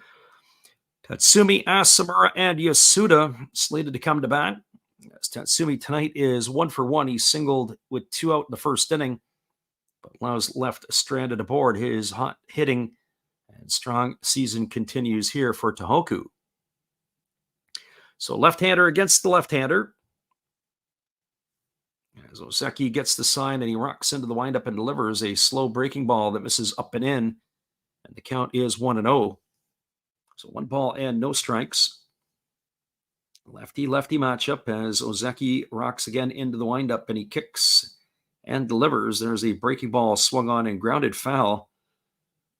That is down the first base line, and the count now runs even to 1-1. So 1 ball and 1 strike. Again, the lefty Ozeki rocking himself into the windup, and he kicks and delivers. There's a fastball taken for a called strike, and the count now goes to 1-2. So 1 ball and 2 strikes it is. Again, the lefty rocking into the windup, and he kicks and he fires. Fastball down, and it squirts away from the catcher and goes all the way to the backstop. Again, we were talking earlier about the command and control tonight of Ozeki. It doesn't look like he has got great command of his pitches. He's hit a couple of batters. He's thrown a couple into the dirt. And that was on exhibit right there. There's the 2-2 pitch coming up now as the lefty rocks himself into the windup. He kicks and delivers. Fastball swung on, grounded right back. Oh, that's a great defensive play by the pitcher. He fields it and he throws to first, and Tatsumi is retired on a ground out, 1-3. So 1 up and 1 away. It'll bring up the third baseman, Hideto Asamura. And that was one thing that when you think about, they say you want to try to hit the ball right back up the middle. Who is usually the worst fielding positional player in the infield or player in the infield? That would be the pitcher. But he was flashing the leather. There was Ozeki to be able to retire the first out of the inning. So 1 gone, and there is a first pitch breaking ball swung on and missed. Oh, Asamura took a big hack. He is in the hole here at 0-1. Asamura waiting again on the offering from the lefty Ozeki. There is a breaking ball swung on and lifted foul into the seats. Count now goes to 0-2. Asamura had a really good swing to end the first inning. He lined out to the right fielder, Masaki, just right to the glove of the fielder, but it was a great swing by the third baseman of the Golden Eagles. So here comes the 0-2 pitch as the lefty rocks into the windup. And there is a fastball taken at the knees for a called third strike. Oh, Asamura stood there like the house by the side of the road. He watched it go by for out number 2. And that is going to leave it all up to the designated hitter, Yuma Yasuda.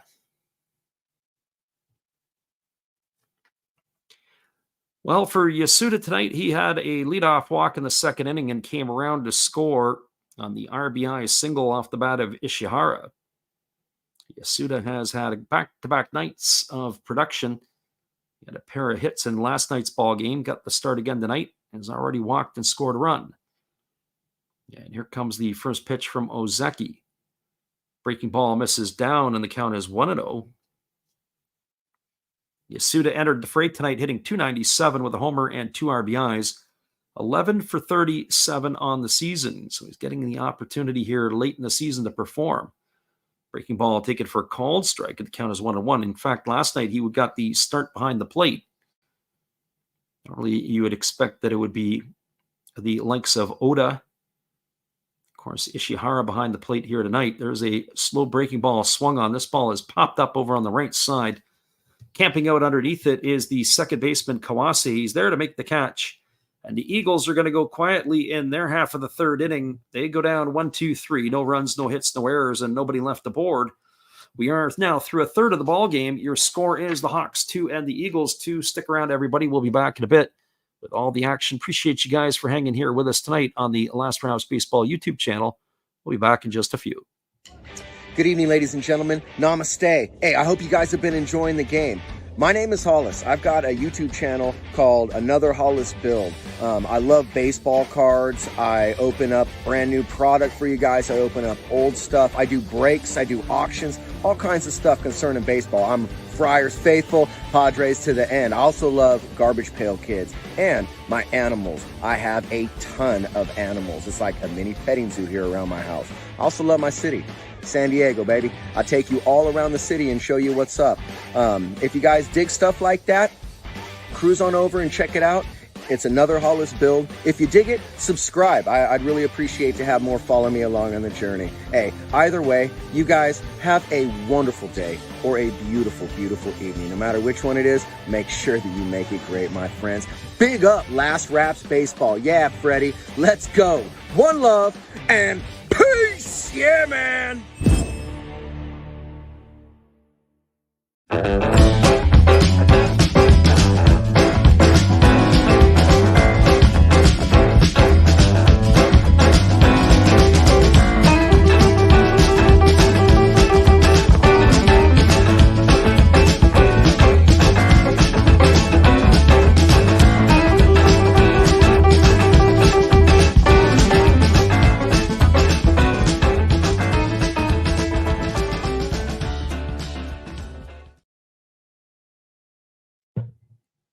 Welcome back, everybody. We are moving ourselves to the top of the fourth inning.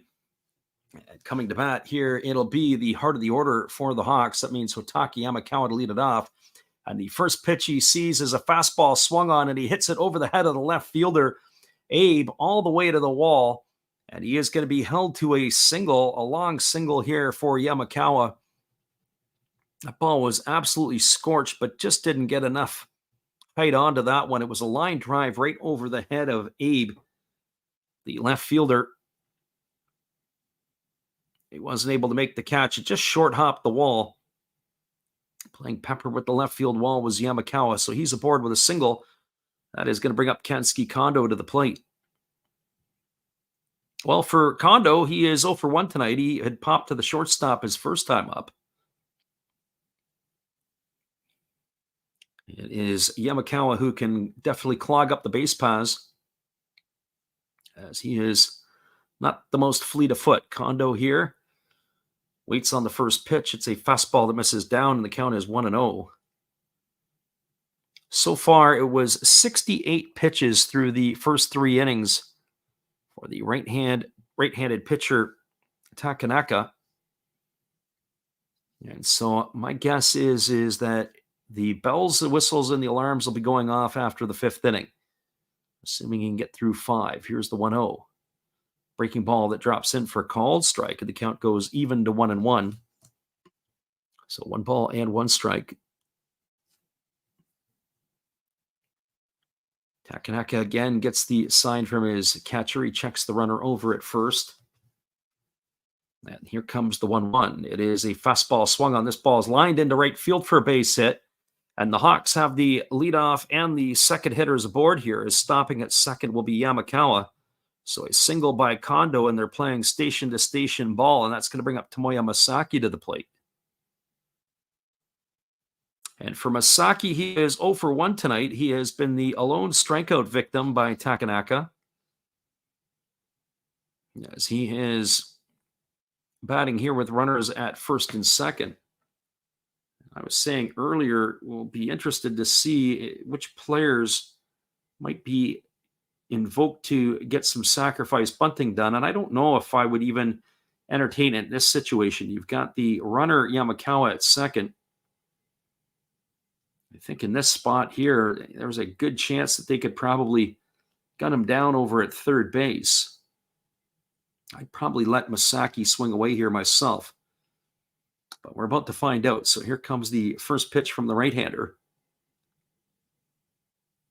As he kicks and delivers, it's a fastball taken for a called strike. No sign of the bunt here in this situation, so no balls and 1 strike to Masaki.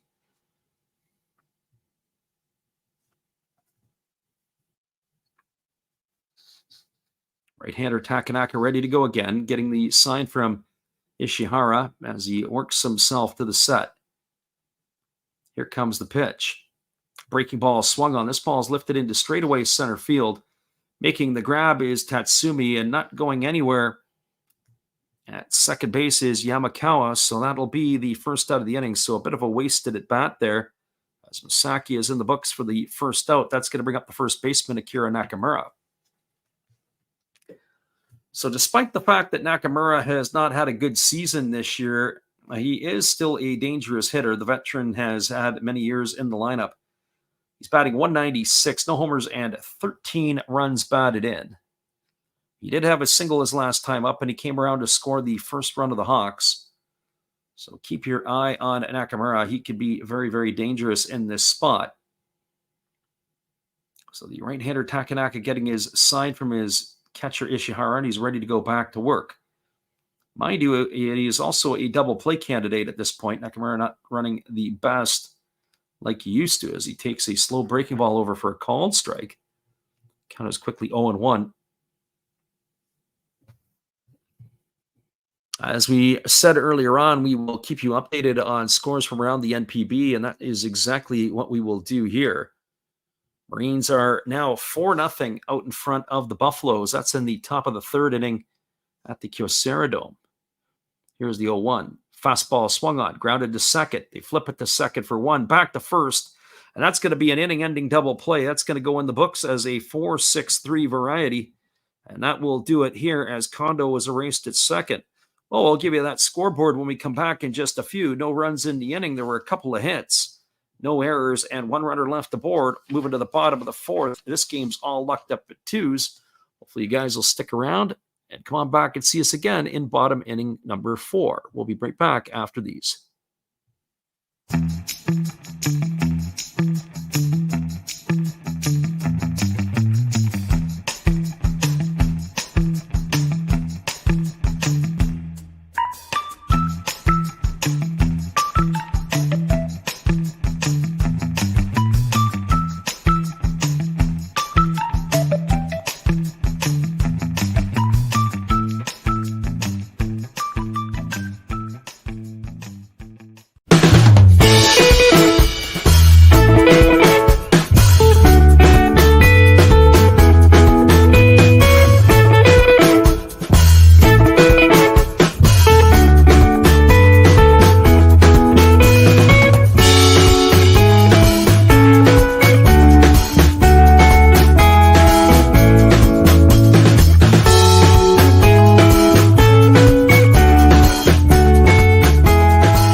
Welcome back, everybody. We have got ourselves a 2-2 ball game as we move to the last half of the fourth inning. We were starting to give you guys the scores from around the NPB, and of course, the half inning had come to an abrupt end on the double play.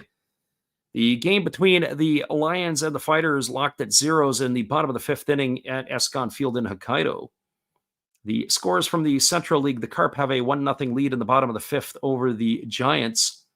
Game means a lot. We will, as they are battling for first place, they win by the Carp, will cut the lead to 1. 3-1 Bay Stars have the lead over the Tigers. That game's at the Cochin. And it is 3-0 Swallows over the Dragons in the Basement Bowl. The first pitch delivered to Abe is a breaking ball that misses down for ball 1. Count is 1-0. Abe getting his sign from the catcher as he rocks himself into the windup. He kicks and delivers. Slow breaking ball, it catches the outside corner, and the count goes to 1-1. So 1 ball and 1 strike.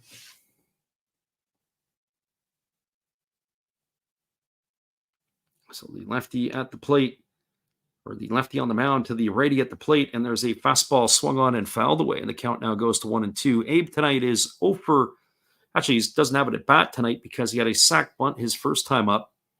Well executed bunt as he was able to move the runner into scoring position. He does have pop in the stick. He's got 9 home runs on the season. Second year with the Eagles as he had spent time with Chiba. There's a ball that is chopped in front of the plate. It is down, and Ozeki unable to get it and pick it up. More than likely, that's going to go down as an infield single as Abe was able to beat that out. No. Oh, they ruled that as an error. I don't think he got there. I think he kind of stumbled with his feet. I want to see that again on the replay, and we're going to see that's a pretty quick error. So he comes off the mound, does the pitcher,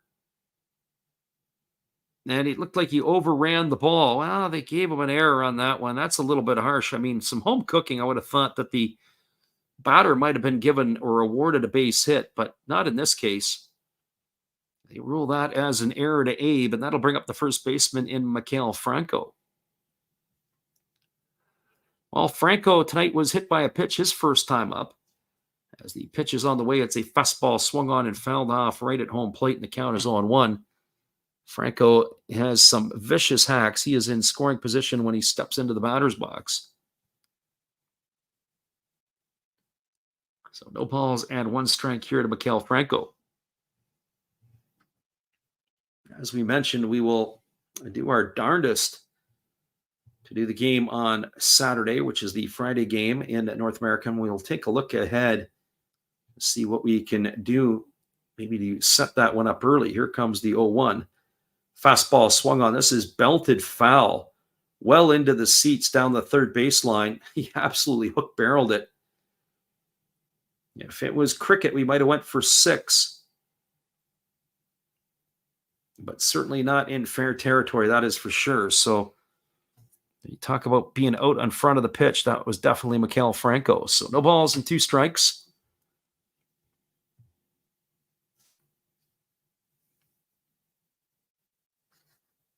So Franco adjusting the batting gloves as he's ready to dig himself back in.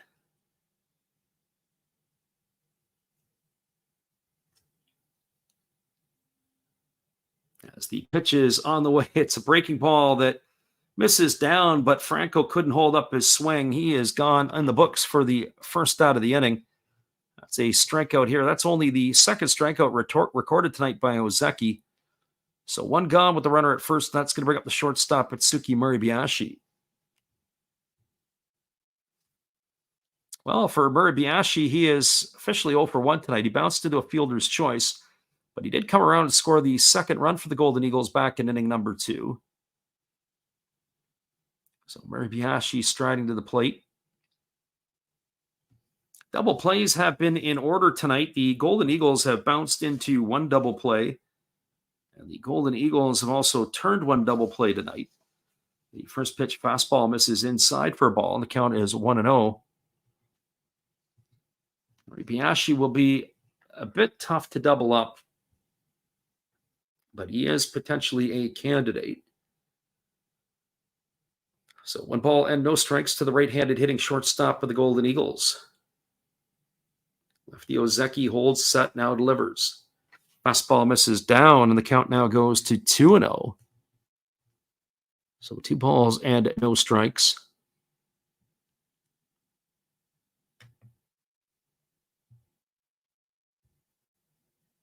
Ozeki ready to roll again as he gets the sign from his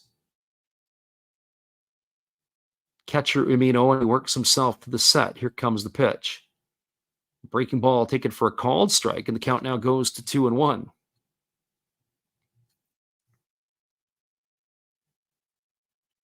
So 2 balls and 1 strike.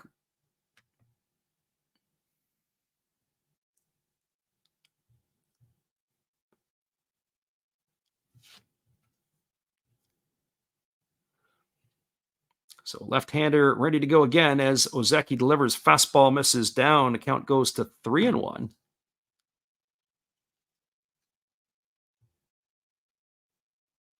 This game here tonight, as we said, has been, even though it's a 2-2 game, the pitchers have not had the best command and control of the pitches. I'm sure tomorrow night, with that sexy pitching matchup between the Giants and the Carp, it's going to be a little bit different. There's a fastball swung on and missed. Count goes to 3-2. Runs will probably be at a premium, and it'll probably be a quick type finish. So 3 balls and 2 strikes to Muribayashi. We'll see if they put Abe in motion, maybe to stay out of the double play. So be aware of a strike him out, throw him out situation. Abe does not run the best. He doesn't have any stolen bases this year. And here comes the 3-2. Lefty delivers, fastball swung on, chopped down the third baseline, and the runner was in motion. That's exactly what they had in mind. Stay out of the double play. It's going to keep the count at 3-2. Same time, too, this is where some teams like to throw over to first base, maybe to catch that base runner having a little bit of a nap, so to speak. We'll see what the Hawks have up their sleeve here.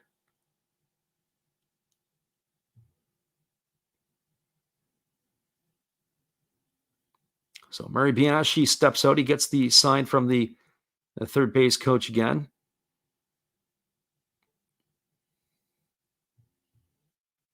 As now he gets himself set back in the batter's box, ready to face the offering here from the lefty Ozeki.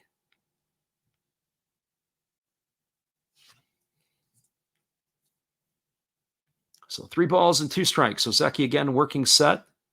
And instead he throws over to first, and they get the runner picked off. Just as we said, you got to make sure he goes to first, and they're going to get him in the rundown, and he is going to be picked off at first. Oh boy, Amai's not going to be happy with that. A veteran making a bad mistake. That's going to be picked off. It's going to go 1, 3, 6, and I believe 3 on the back end of the putout. We'll take a look at that one again. He threw over to first base. They were able to run it down. That's exactly what it was. 1, 3, 6, 3 on the putout. So Abe gone for the second out of the inning, and it's still 3 balls and 2 strikes to Murray Bianchi. Drives you crackers when those things happen.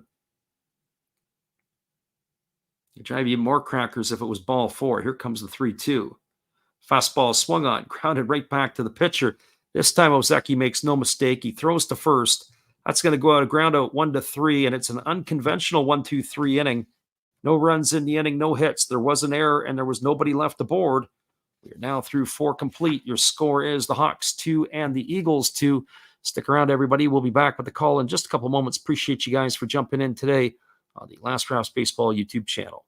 We'll be right back after this musical timeout.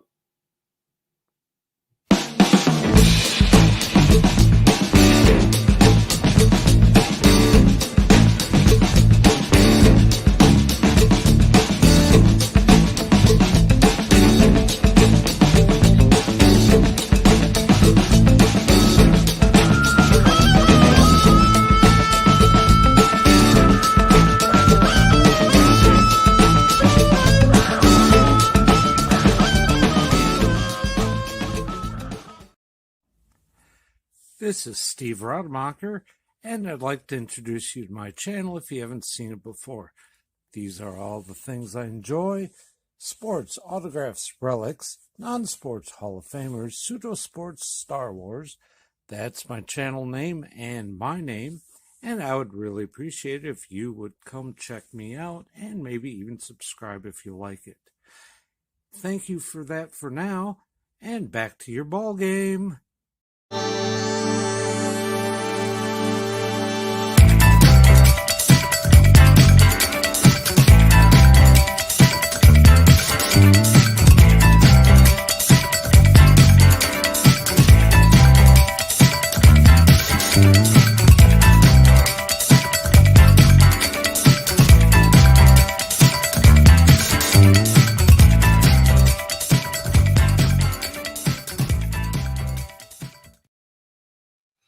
Welcome back, everybody. It's the top of the 5th inning, and the starter, Ryota Takanaka, is at 76 pitches here through 4.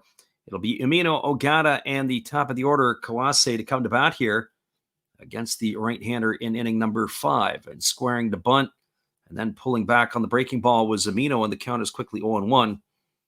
Thinking about bunting for the base hit, the light-hitting catcher of the Hawks does not have an official at bat tonight. He does have a sacrifice bunt. Here's the 0-1 pitch. It's a breaking ball missing down and away, and the count's 1-1. I was saying earlier that these are the type of hitters, Ogata, Umino, you really want to go after and challenge them. They have not shown the propensity to be any consistent or shown any consistency at all here to swing the bat, as that fastball is swung on and fouled away, and the count is 1-2. Yeah, they are professional hitters, but at the end of the day, there is a big difference between these two hitters, the leadoff hitter in this inning and the number two, and Hotaka Yamakawa. So here's the 1-2 pitch. Fastball misses up and in, and the count now goes to 2-2. So that is being said. This is the bottom part of the order has actually hurt the starter Takanaka tonight. There was a fastball swung on. This ball is lined into right field, but making the catch on the run is Ogo as he goes into the right center field gap. And Amino is going to be retired for the first out of the inning. That is one away. And I'll bring up the center fielder, Rico Ogata. I was just about to say prior to that at bat, the bottom three in the batting order, and now after that at bat, are 2 for 4 tonight against the starter Takanaka. So that ought to tell you right then and there what they're all about. So here's the pitch from Takanaka. It's a fastball taken for a called strike, and the count is quickly 0-1 to Ogata. Ogata 1 for 1 tonight. He singled and scored a run back in the third inning. It was the second run as he was brought home by Imamiya. He squares the bunt, but pulls back as the pitch is outside, and the count is now 1-1. So 1 ball and 1 strike.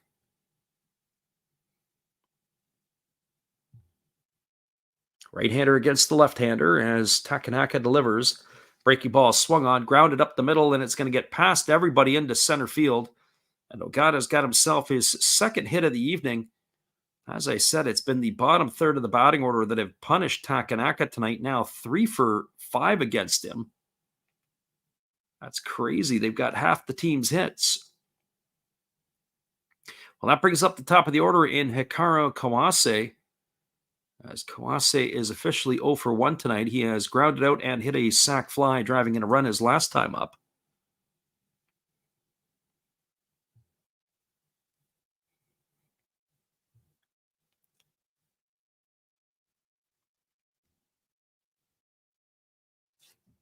So establishing his lead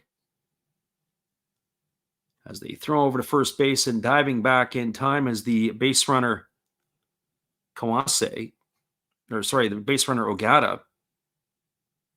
I guess they were looking to see if they thought that Kawase was going to bunt, but nothing there was showing the case.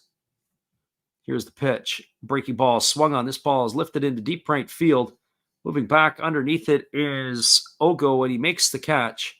And retreating back to first will be the base runner Ogata. That's going to retire Kawase for the second out of the inning. So 2 gone here, and that's going to leave it up to the shortstop, Kenta Imamiya.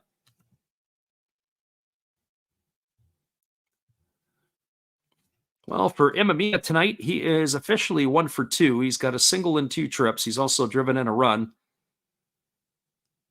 And he's made some sparkling defensive plays as the usual sure-handed shortstop of the Hawks can do. Top of the 5th inning, all locked up at 2s. As the right-hander Takanaka checks the runner at first, now he works himself to the set. Here's the pitch. Breaking ball drops in for a called strike. The count is quickly 0-1. That kind of makes me wonder if they're going to stay with the starter in the next inning. He's at 86 pitches right now. I guess we'll just have to wait and see if that ought to say something about the bullpen of the Hawks. If Takanaka, just like last night, the starter Koja, he had gone 7 innings last night for the Eagles, north of 100 pitches. Here comes the 0-1 pitch on its way. Fastball swung on and fouled away down the right field line. Count now goes to 0-2.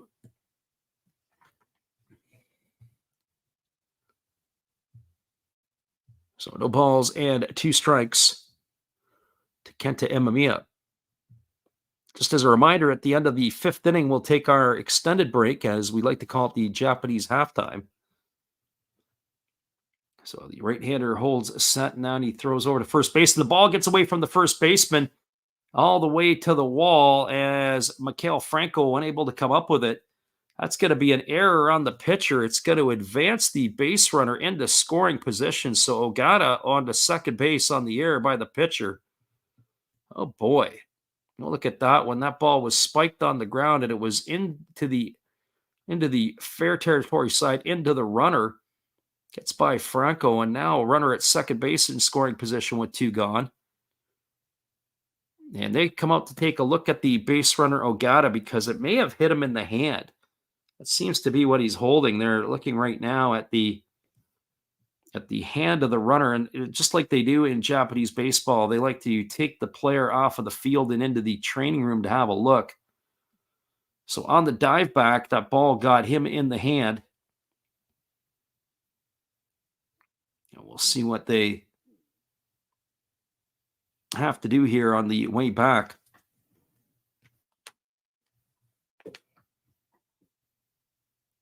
So that is a break in the action right now as we have the runner. We'll get a look at the replay again. He threw it down. Interestingly enough, it looked like it was the hand that was really bizarre. It was the hand that was shielded by the body that got hit. It wasn't even the right hand. It looks like it's the left hand that they're going to go and take a look at. So Takanaka is just waiting there on the mound as they have a look at the base runner. It's no balls and 2 strikes to Imamiya, but as we mentioned, we'll just have to sit here and wait it out until they examine the player underneath. That's the one thing it's taken a bit of a getting used to. I saw it was at the game between the Lions and the Marines, and a player had got hit, and they took the player off of the field, and it looked like he was Quasimodo. And the next thing you know, he comes bouncing back like he'd just been given a shot of adrenaline. It's kind of funny when you see these type of things. And if you also haven't been to a Japanese game, the dugouts are interesting. It's like every player gets their own seat, and it does look like we may be having a substitution here, possibly, as the manager has come out of the Hawks dugout. And he has signaled to the home plate umpire that maybe a substitution on its way here. That might be the end of the night for Ogata. Ogata with 2 hits tonight. Entered the game hitting a $118, and now he's got 2 hits. And he leaves with a ball getting fired off his hand. So we're waiting here to see if there's anything that's coming out of the tunnel, as is the fans, but still nothing yet.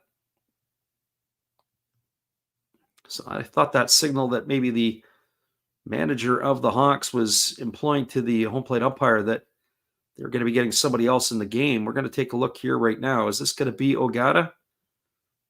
Yeah, he is, and now he's coming back into the game. So now that's our answer right there. He's coming back out to run at second base. So he stays in the ball game. And interestingly enough, now he's got the oven mitt on the right hand, which is where it was before, and his left hand seems to be, he's going to put that padding back on that one as well, if he can get the glove on. So no balls and 2 strikes to Imamiya. The runner at second is Ogata, as he was over on the error by the pitcher, as both teams have now traded errors with their pitcher. And here we go back to the live action, as the right-hander Takanaka gets the sign from Ishihara. Oh, he works to the set, checks the runner, now delivers. Breaking ball misses just outside. The count goes to 1-2 on Imamiya. Nice pitch there by Takanaka, trying to nibble the corner, but just didn't get enough of the corner.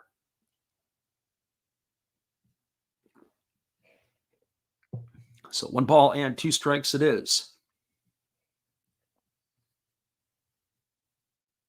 Again, the runner establishing his lead over at second base. Here comes the 1-2. Pitch is a fastball swung on. It's lined into left field. Got to get down for a base hit. Here comes the throw to the plate. It's not going to be in time. That's going to be an RBI single by Imamiya. It's going to bring home Ogata, and boy, will that loom large, as now the Hawks have taken a 3-2 lead here in the 5th inning. The error by the pitcher advancing the runner into scoring position, and 4 pitches later, they make them pay, as it is now a 3-2 ball game for the Hawks. And interestingly enough there, the left fielder, Abe, had to come a long way to get the ball. They're playing back. It almost looked like they were playing in a no doubles defense Surprisingly, because Imamiya is not like he's got a ton of pop in the bat. He's got 5 homers this year. Well, that brings Ryoya Kurihara to the plate. 0 for 2 in this one here tonight. As the right-hander holds to the set, here comes the pitch. Breaking ball misses outside. The count is 1-0. 1 ball and no strikes.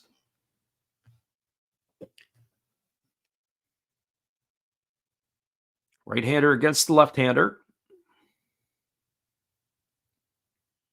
Takanaka gets the sign from the catcher, and he works himself set. Here's the pitch. Fastball carves the plate in half, and that's going to run the count to 1-1. So 1 ball and 1 strike.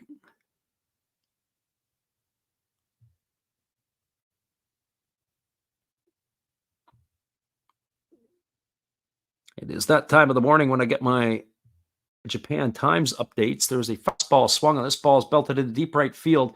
If it stays fair, it's going to be trouble. It's going to get down for a base hit. Rounding third is Imamiya, and he is going to be held up by the coach. He got around that way a long way, and they put on the brakes, but it's going to be a double here for Kurihara. Stopping at third will be Imamiya, and they keep the rally going here, as that is going to put runners at second and third with 2 gone. And that's going to bring Hotaka Yamakawa to the plate. And I don't know about you, but as far as I'm concerned, it's 4 fingers being held up. I'd be putting Yamakawa aboard. Take your chances with Kensuke Kondo. As the pitching coach is out to the mound, as they bring the bottled water out for the pitcher, and the manager, MI, just sitting stone-faced in the dugout, ticked off of what he's having to watch. I'm pretty confident of that. So runners at second and third with 2 gone. The conference is now over. And Yamakawa stepping to the plate. I just shocked if they pitched to him. Why not set up the force and bring Kondo to the plate? I mean, let's get serious. If Yamakawa sticks one in the seats, or Kondo does, it's only 1 extra run. But at least you've got an opportunity to be able to potentially pitch around the big fella so you can face the next hitter. I'd be just holding up the 4 fingers right now. But no such luck here, as that is what's going to happen. They're going to pitch to Yamakawa. And the first offering on the way is a fastball swung on. It is chopped into the deep shortstop position. They come across the diamond, and they got him at first. But hang on, I think they're going to have a look at this one.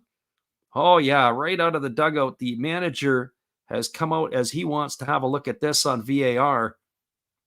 It's worth a shot anyways, one would have to say. Hawks are going to challenge this one, as the umpires are going to go under the hoodie. So we'll wait and see if that is the case. But you got to tip your hat to the big fella. Boy, did he get down the line. We're going to take a look at this one. And I think the call is going to stand. That's the first angle we looked at.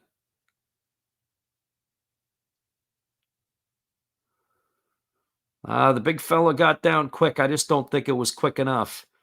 But it's definitely worth a challenge. I think the Hawks are going to lose this challenge.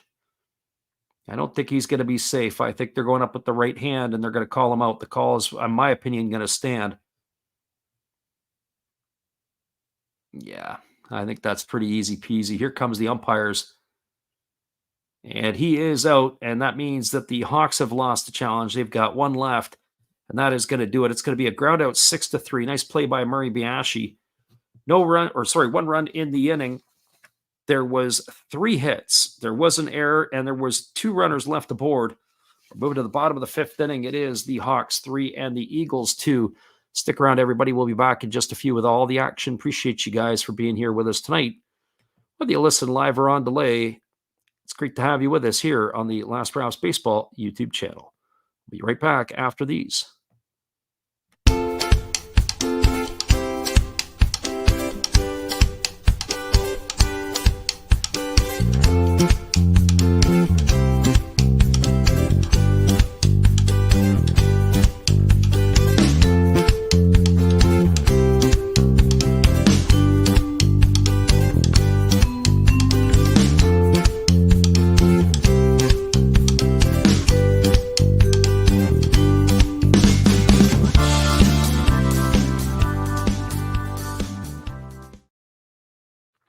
3-2 scoreline as we move to the bottom of the fifth inning. We'll be back after this musical timeout.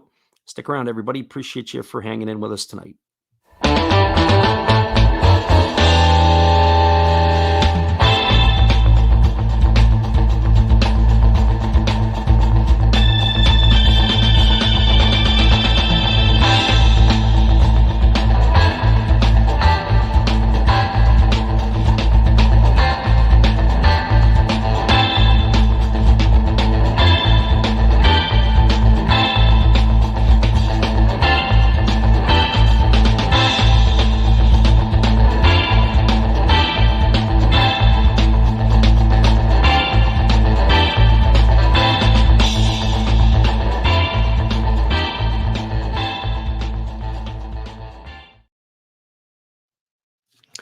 Welcome back, everybody. It's going to be the 9, 1, and 2 hitters to come to bat for the Golden Eagles here in the last half of the fifth inning. That means it's going to be Tsuyoshi Ishihara, the top of the order, Yuya Ogo, and Hirota Kobakata. As the first pitch on the way is a breaking ball that misses outside, and the count is quickly 1-0 to Ishihara. Our friend Ken is in the house tonight. We appreciate you for stopping in. Late night here and a late night in Japan. Well, not quite late in Japan yet. As that breaking ball misses inside, the count now is 2-0. We're given the calls here this evening, as it is a late night in North America for us. Early morning for some of those on the East Coast, as the 2-0 is on the way. It's a breaking ball swung on and lifted foul over on the first base side, and the count goes to 2-1. If Ken is still with us, he says it's about 8 o'clock. It's dark. How's the flooding up in your region? Hopefully you guys things have settled down a bit as the 2-1 is on the way. It's a breaking ball swung on. It's grounded to short. Fielded by Imamiya. He throws to first. It's going to retire Ishihara on a ground out 6-3. So 1 up and 1 away, and that'll bring up the top of the order in Yuya Ogo. I'm not sure. I can't remember exactly when the NPB puts out its schedule for the 2025 season, but I'm going to be taking a peek to see exactly when I may choose to want to get over there. He says new storms from tomorrow for a week and a half.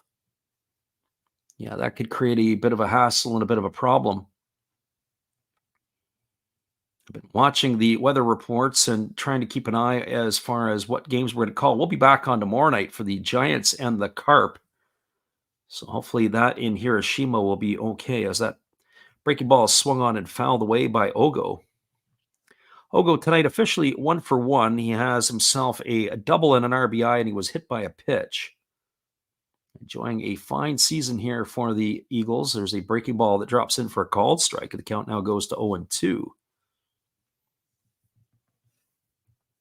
It's one of the things that I'd like to look at next year. I want to try to get to Korea. That's my next major accomplishment. I got 1 day to Korea last year. So I'd like to spend a little bit of time in Korea. There's a breaking ball that misses down and away, and the count goes to 1-2 on Ogo. God is Great says it sucks because there's no trains operating. Yeah, that's gonna hurt as well, especially with the volume of rain that they would shut the trains down. 1-2 on the way. Fastball swung on and line foul down the left field line, and the count remains at 1-2 to Ogo. And that's something I was thinking about, is getting up into the Sendai and Hokkaido regions to be able to go not just see some ball, but I'd like to see those regions as well. The folks that live up in that area, a little bit different than what you would get down in the south. Slow breaking ball swung on. This ball's going to be lined over the glove of the second baseman into right field. And Ogo's got himself a 1-out single here in the fifth. That's his second hit of the night. He's been aboard 3 times. And that will bring up the second baseman, Hirota Kobakata.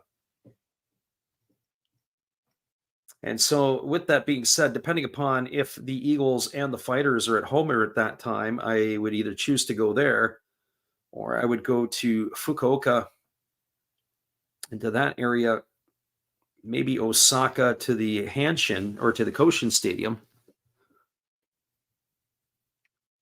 Our friend God is Great says his wife is going to Korea next month for a couple of weeks. He says, yeah, heading north would be easier to meet. So a lot of it's going to be a bit of a challenge. I'm going to look at the schedule next year. I can tell you the timing of when I'm going to try to get over again. As Kobakata steps to the plate, he is officially 0 for 2 tonight. He's popped the second and grounded into a double play. The timing would be similar. It'd be late August, early September. It's usually a good time for me to be able to get away. I can schedule my holidays around that. There's pretty much 3 places I want to try to get to. I want to try to get to, as that fastball is swung on and grounded foul over on the first base side. I'd like to get to Korea. I would like to get to Vietnam. I'd like to get to Thailand. And then possibly even Taiwan as well. Certainly Taiwan as we know it. As Taiwan, there's always that looming cloud of the Chinese over top of that country. Here's the 0-1. Fastball swung on. This has popped up behind second base. Moving over underneath it is the shortstop, Imamiya. He's going to be there to make the catch, and that's going to retire Kobakata for the second out of the inning. Going to leave it all up to the center fielder, Ryosuke Tatsumi. So probably next year, just looking at the calendar, more than likely, I have to be back by the 4th of September. So if I back it up, I could probably get out of here at the earliest of the 22nd of August. So that leaves me about 9, potentially 13 days. So maybe 7 days in Korea, 8 days in Korea, and 5 or 6 in Japan. But I'm not 100% sure. I'm going to have to take a look. The other thing is, too, is I also noticed that it seems to be a little bit more expensive in Korea. I noticed that last year. Hotel prices a little bit more expensive. Food prices a little bit more expensive. I think they've experienced inflation at a rate higher than what Japan has. As the lefty Ozeki throws over to first base, and again diving back in time as the runner Ogo.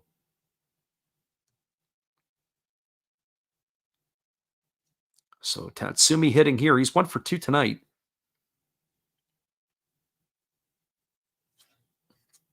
Our friend God is Great says Sendai is easy to get to. As the pitch is a breaking ball that misses down and away, and the count is 1-0. He also says he speaks all those countries' languages, so it's easy when he visits.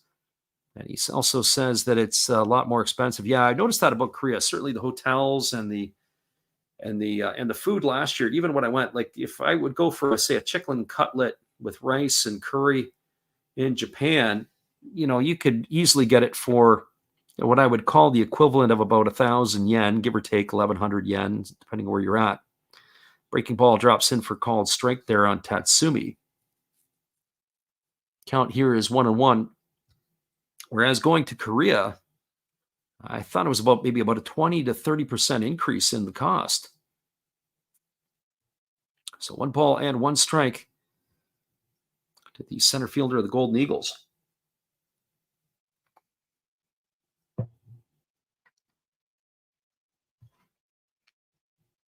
So the lefty holds set, now delivers. Pitch is swung on. It is lifted into straightaway center field. Camping out underneath it is Ogata, and he's there to make the catch. And that is going to retire Tatsumi as the third out of the inning. And it is our Japanese halftime, as I like to say. So it means I'm going to take a little time out. I got to hit the washroom. We're going to have to get ourselves a new drink of iced tea. And that is going to do it. So through 5 complete innings, and it seems to have taken forever for these 5 innings to be played tonight. You've got a 3-2 score line for the Hawks. We'll be back in just a bit. I'll come back and talk to Ken after I get my drinks. I'm glad you could pop in here with us tonight. Appreciate you listening in. Hang tight, everybody. We'll be back in just a few on the Last Rouse Baseball YouTube channel.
everybody. We're talking with our friend Ken, who is living in Japan, and it is a score line here of 3-2 for the Hawks.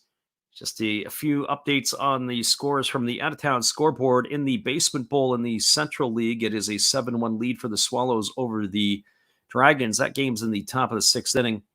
Bottom of the sixth inning at the Cochin Stadium, it's a 3-2 lead for the Bay Stars over the Tigers. The Carp have a 2-0 lead in the top of the seventh over the Giants. It is a 2-0 lead here in the Pacific for the Fighters over the Lions. That's in the bottom of the seventh inning. Top of the fifth inning, the Marines are now sticking it to the Buffaloes. It's 7-1. And your score here, 3-2 for the Hawks, as they were able to score a run in their half of the fifth inning to give them a 3-2 lead. Well, it is still going to be Takanaka on the hill, as he's going to be facing Kondo, Masaki, and Nakamura, the scheduled hitters to come to bat here for the Hawks in inning number 6. We were talking about our friend Ken earlier there. We were saying about how the food is expensive, and he's been able to take food with him over to Japan, or his wife to Korea as they go. And certainly the food costs are unbelievable in Japan, certainly with the amount of inflation that we have witnessed in North America, and seeing the prices as they have certainly increased over the last 4 years. You look at what's gone on in Japan, and they've been able to really stabilize their pricing. And it is very, very cheap, so to speak, to go and be able to get a chance to visit that part of the world. Your money can really take you a lot further. Well, coming to bat here is Kondo to start the sixth inning. And the first pitch to him is a breaking ball that drops in for a called strike. The count is quickly 0-1. 93 pitches through 5 innings for the right-hander Takanaka, as he has really had the battle here against the Fukuoka Ball Club. And the pitch is a fastball that misses outside. And the count now goes even to 1-1. So 1 ball and 1 strike.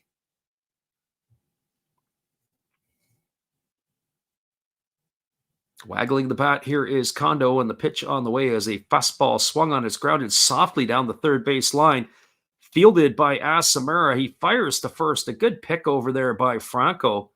That's going to go down in the books as a ground out 5-3 for the first out of the inning. So 1 gone, and that'll bring up the right fielder Tomoya Masaki.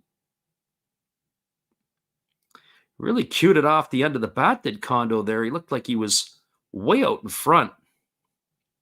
I don't think he was also slow to react that he hit the ball down the line.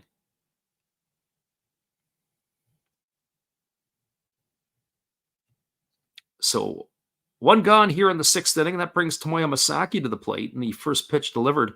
Fastball swung on. This ball is lifted into deep left center field. This ball could be trouble, and this ball is gone. It's going to carry into the seats in left center field, and Masaki has given the Hawks an extra run on the board here. It is now a 4-2 lead. That's his 6th home run of the season. That ball was absolutely driven. All smiles in the Hawks dugout here for that one, as Masaki has given the lead 4-2 here for the Hawks. Boy, oh boy. Our friend Eloy is in the house here. He says he just woke up to go to work, and he's in Mexico, and it's 5 a.m. Well, welcome, Eloy. Thank you for popping in here this evening, or late night with us. We're going to be on late night for the next couple of days, so if you're on your way to work, you can listen into the ball games as well. There's a first pitch breaking ball down, and the count is 1-0. We don't have the big audiences. A lot of people do listen to the game on delay the next day. As there's a fastball taken for a called strike, and the count is 1-1.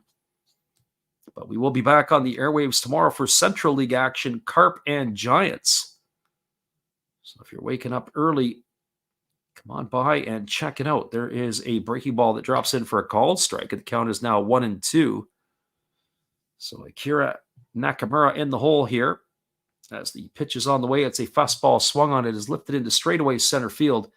Camping out underneath it is Tatsumi, and he's there and makes the catch. And that's going to retire Nakamura for the second out of the inning. It's going to leave it all up to the catcher, Takashi Amino. Well, for Amino tonight, he is officially 0 for 1. He's flown to right field and he has a sacrifice bunt to his name. So 0 for 1 on the books. His season average has slipped to 155, and the slow breaking ball drops in for a called strike. That last pitch was at 99 kilometers an hour, or about 59 miles on the gun. There was another slow breaking ball, but that one was a little quicker at 105. So the count now is 1 ball and 1 strike. That would have been about 63 miles an hour. So here comes the 1-1 pitch. Fastball swung on and fouled straight back, and the count now goes to 1-2 on Amino. It's been the bottom half of the batting order tonight, really, that has caused all the havoc, as all 4 runs have been scored by the bottom 4 hitters in the Hawks order. As the right-hander kicks and delivers. It's a fastball swung on. This ball is lined into right field, but right to the glove of the right fielder, Ogo. Oh boy, Amino hit the ball hard, but right to the glove of the right fielder, and that is going to do it, as he has gone for out number 3. Well, they got 1 run in the inning on the solo shot by Masaki. 1 hit, no errors, and nobody left the board. We're now moving to the bottom of the 6th inning. Your score is the Hawks 4 and the Eagles 2. Stick around, everybody. We'll be back in just a bit with all the action. Appreciate you guys for hanging in here with us tonight, whether you listen live or on delay. Always great to have you around. We'll be back in just a bit after this. Hello, guys. Thank you for joining Freddie here on his baseball game. And I'm Steve Rademacher, and my channel is really all about everybody, including all my international friends. We have such stuff as non-sport packs from Canada, the OP Cheese. We have the Greek Freak. We have money from around the world. We have lira. We have yen. We have francs. We have pounds. We have Deutschmarks. We have all kinds of cool stuff like that. We even have some cooler things like Japanese women wrestlers and OP-Chi baseball cards where I cannot read the back. We even have unopened material like the royal family, I know it's backwards, from London, England. Thank you for watching. Back to Freddie. Appreciate you there, Steve, and the support you give to our channel. It is Steve Rademacher giving us his updates. It is going to be Ozeki, who is on for the 6th inning of work. He was at 80 pitches through the first 5. So Ozeki now on in inning number 6 to face the Golden Eagles here. And if you would have asked me a couple innings ago that both of these pitchers would get through 6 innings, I probably would have been snickering and laughing, because, boy, some of the early parts of this game, the pitchers really had to battle and go deep into the counts. Ozeki, unlike his counterpart, has only gone to a full count once tonight to the Eagles hitters. He's set to face the heart of the order. It'll be Asamura, Yasuda, and Abe to come to bat.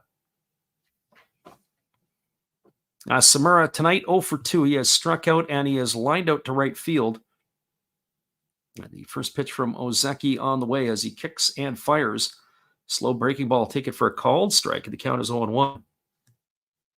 As I mentioned, the games tomorrow in the NPB, there's only one game in the Pacific League. It is the Eagles that go tomorrow. They play the Lions.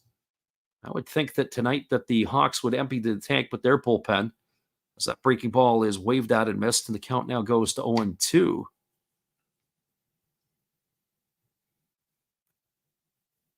So no balls and 2 strikes as the lefty Ozeki rocks himself into the windup. Here comes the pitch.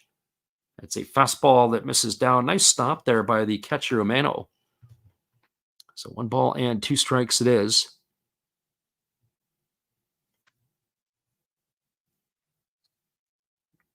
Lefty here getting the sign from his catcher Umano, ready to go again. As he rocks himself into the windup, he kicks and fires. It is a breaking ball swung on and fouled off into the feet of Asamura. Count remains at 1-2. So 1 ball and 2 strikes. Asumura batting from the right side here against the left-handed throwing Ozeki. As Ozeki gets the sign from his battery mate, and he's ready to go again. Here comes the 1-2 offering. Pitch on the way. Fastball misses way outside. The count now runs even to 2-2. I just look up and down this lineup here for the Eagles, and I like certain components of the lineup. Certainly, Ogo, Kobakata, Tatsumi in the top 3 spots. As that breaking ball misses outside, it's now run full. Asumura really doesn't have any support in the heart of the order to bang in some runs. He's kind of the lone ranger in that spot. After that, it's a bit of a roll of the dice with Yasuda and Abe and Franco. No real consistency. There's a fastball that misses inside, and that's going to be ball 4. Asumura going to be aboard with a leadoff walk here in the 6th inning, and that is going to bring up the designated hitter, Yuma Yasuda. And the other part is that Asumura is getting a little bit long in the tooth. We talked about that before. As he is no longer playing at second base. They have moved him over. It's pretty much the majority of his time. In fact, when he's not the designated hitter, is playing third base this year.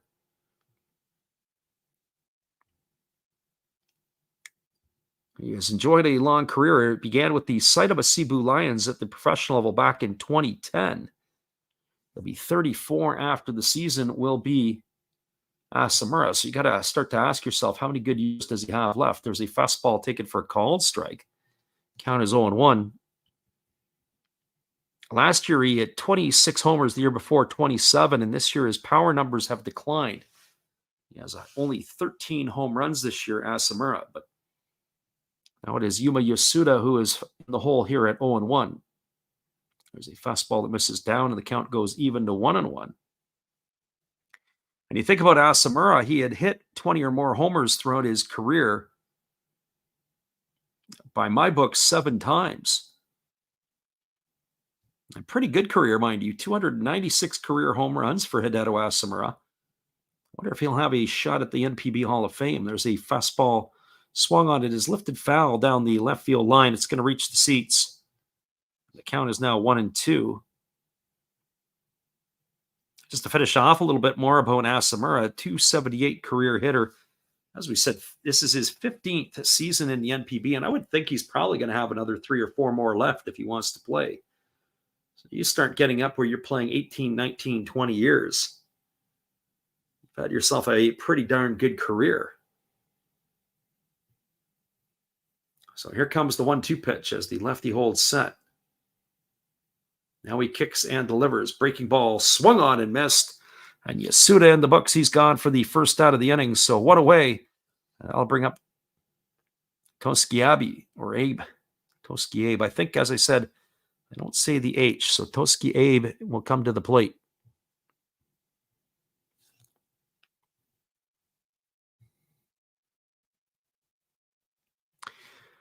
Well, for Abe, he is officially 0-for-1 tonight. It was the boneheaded base running mistake that he made last time where he had reached on an error and ended up getting picked off. And his other time, he had a very nice sacrifice bunt. So officially in the books at 0-for-1 as he waits here on the first pitch from the lefty Ozeki. Kicks and delivers. There's a fastball that misses down and in. Count is 1-0. He was at first with Murray Biashi at the plate with 1 gone, and he got himself picked off. They had put him in motion to try to stay out of the double play. That's always a bit of a problem. They had done that on the previous pitch before, and then Ozeki decided to throw over to first. Ended up getting him hung up. Here's a pitch. It's a breaking ball taken for a called strike. And the count now goes to 1-1 strike.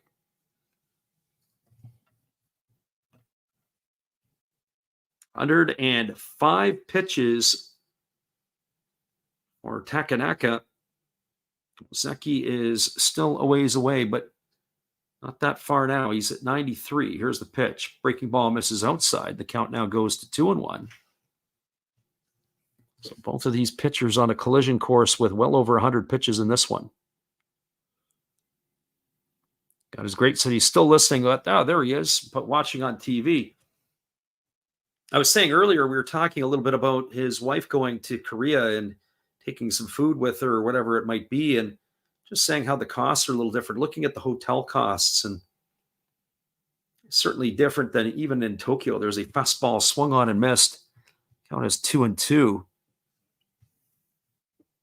I was looking at the hotel prices in Seoul, then I was looking at the hotel prices in Busan. I'll probably have to do some homework because I don't know my Korean geography all that well, and I don't know if you can get a Korean rail pass. That would be something that I'd be interested in knowing. Just like you get the JR pass. I didn't take the JR pass this time because, well, thankfully I didn't obviously with this typhoon in the area. There's a fastball swung on and missed, and Abe has gone in the books for the second out. So he is in the books for out number 2, and that's going to leave it all up to the first baseman, Mikael Franco. Well, for Franco tonight, he's officially 0 for 1. He struck out his last time and was hit by a pitch. But certainly if I want to get around the country in Korea, I'd be interested in some sort of rail travel as well. One of the things that I've chosen not to do is the rail travel to the Sendai region and Hokkaido because they don't have a bullet train, but I understand by 2030 there will be. I think it's 2030. They'll have a Shinkansen going up in that direction. There's a fastball that's yank pulled foul into the seats down the third base line, and the count is 0-1 to Franco.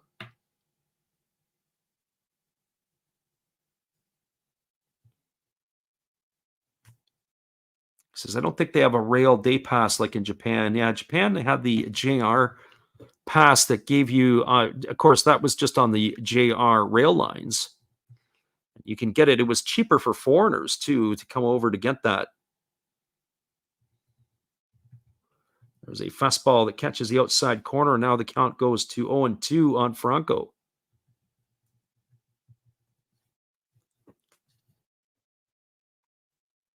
So no balls and 2 strikes. Actually, on quick look after further review, you can get a Korean train pass. It's called Ko-Rail.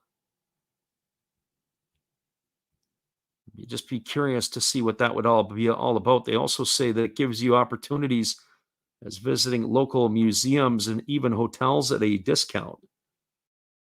Pitch that misses down and in, and the count goes to 1-2.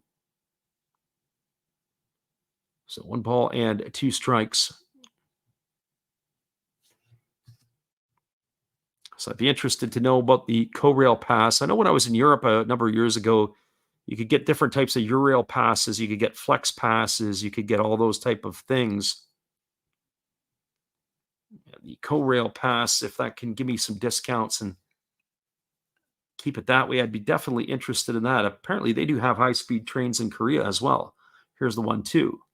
Breaking ball misses outside. It's now 2-2 to Franco.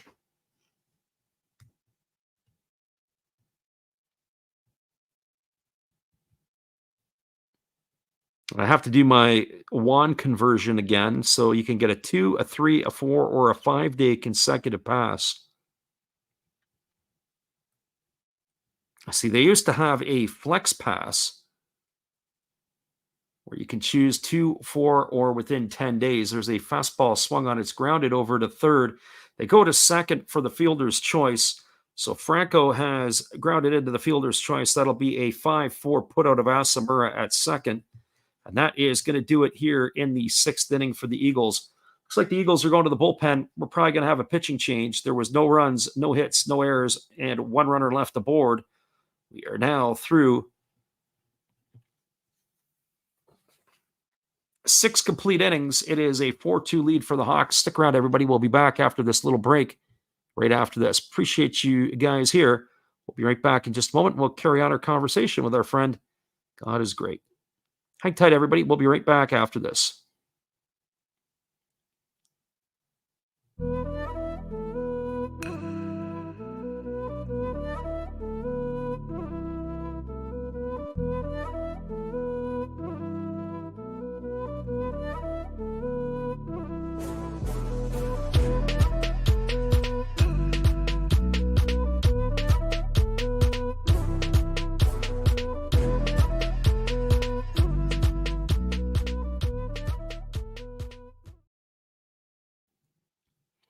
We got ourselves a pitching change, as it is going to be a reliever coming in for the Golden Eagles. We'll get you all that information when we return after this. Appreciate you guys for hanging in. Be right back after this musical timeout in just a few.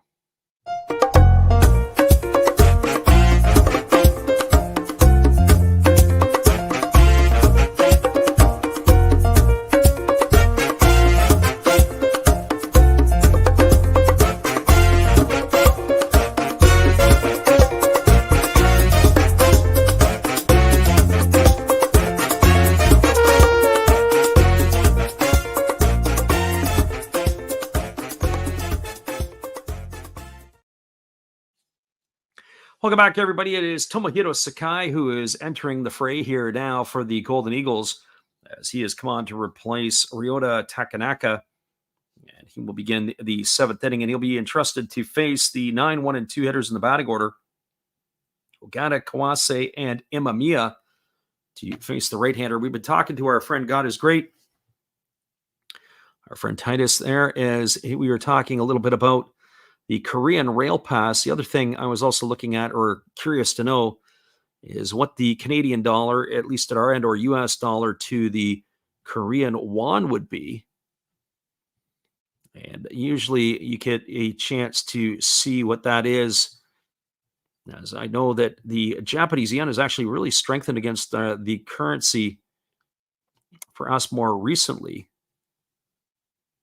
So I'm not sure exactly what the Korean won would be trading on the daily. The first pitch is a fastball that misses up and away to Ogata, and the count is quickly 1-0. Usually that is the piece that we would look at.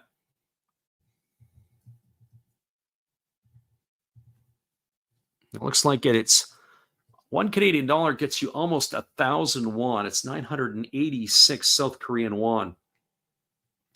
Curious to know what that was a year ago, if where that would stand.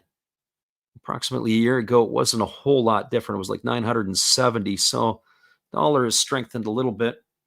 Here's the pitch. It is a fastball taken on the inside corner for a called strike. Count now goes to 2-1 on Ogata.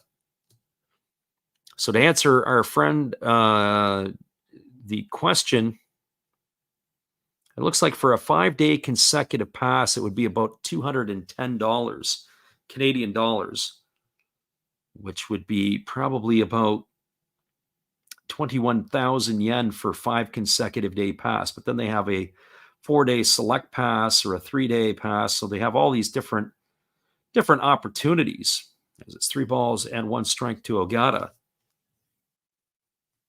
So 1,000 won for every dollar. So here comes the 3-1 pitch as the right-hander kicks and fires. Breaking ball misses upstairs. It's going to be ball 4, and Ogata's got himself a leadoff walk here. That's going to bring up the top of the order in Kawase, and you got to be thinking right out of the gate, with these next 2 hitters coming up, Kawase is probably going to be entrusted to bunt. So you bring in the reliever Sakai, and he walks the first batter that he faces.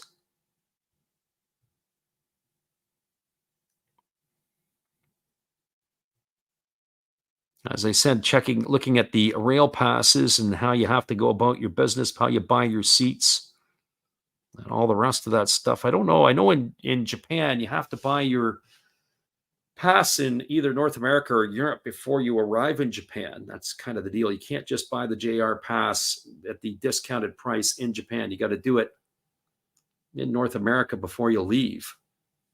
I've done that a couple of times, but there was a significant hike in the price. I think it was last November that the JR Rail Pass had been really delivered a stiff uppercut to North American consumers. Here comes the pitch, but instead they fire over to first base, and diving back in time is the base runner.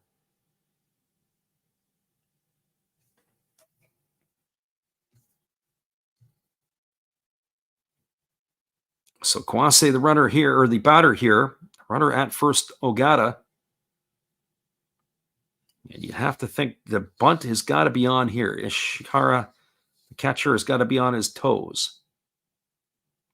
And here comes the pitch from Sakai. Yes, they squared a bunt. It's down. It's up the first baseline. It's a good one. Sakai fields it. throws to first, and that is going to be a sacrifice. It's going to go in the books 1-4 on the putout. So Kawase is gone for the first out. It moves Ogata over into scoring position. That'll bring up the shortstop Kenta Imamiya, who's had quite the day today.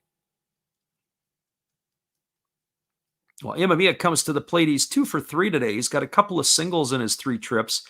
He's also driven in a couple of runs. So he has been very productive today as he has picked up RBIs number 31 and 32 on the season.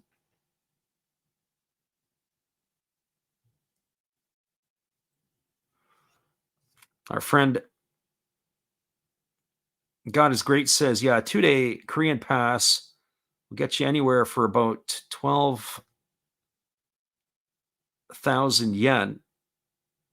And he said you'd need to order the pass before you go to Korea. So very similar to what you're looking at when you are going to Japan. There's that first pitch is taken for a called strike, and the count is 0-1 to Imamiya. And Imamiya has been the one who has been producing the runs, helping produce the runs tonight for the Hawks. As there's a breaking ball swung on, it is grounded foul over by the camera well, and the count now goes to 0-2.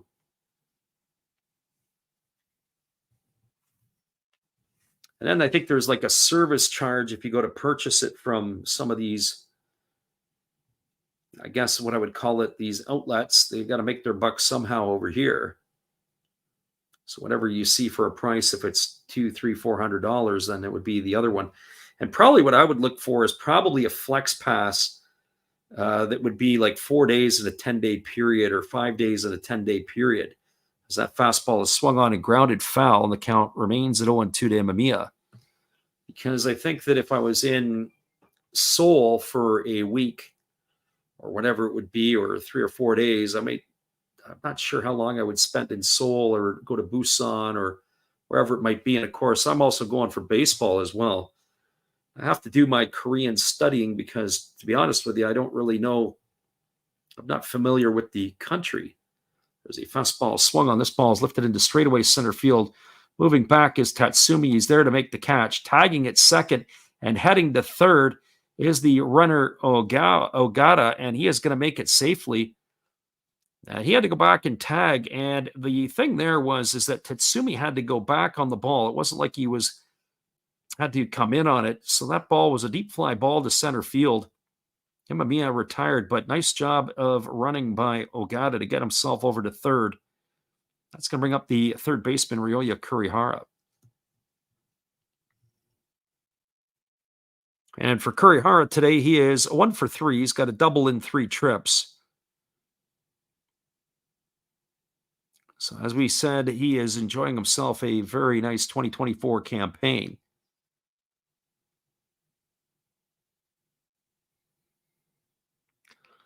God is Great says you could only get a 5-day pass. I think one is you could get a 4-day select pass. That's a flexible one. Or you could get a 5-day consecutive pass. And the flexible pass, if you choose the 2 and the 4-day, you have to use those within a 10-day window. As that fastball misses down and into Kurihara, and the count is 1-0. And those adult passes are for those 13 and older. Now, I'm not sure what the saver pass is. I would assume that a saver pass is as a group of 2 to 5 people. So that also would play into effect if you have somebody else with you.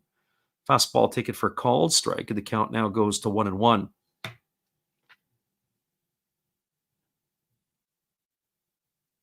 So the 5-day pass is consecutive, but 2 and 4 days you can use over that 10-day window, which might be something that is worth considering.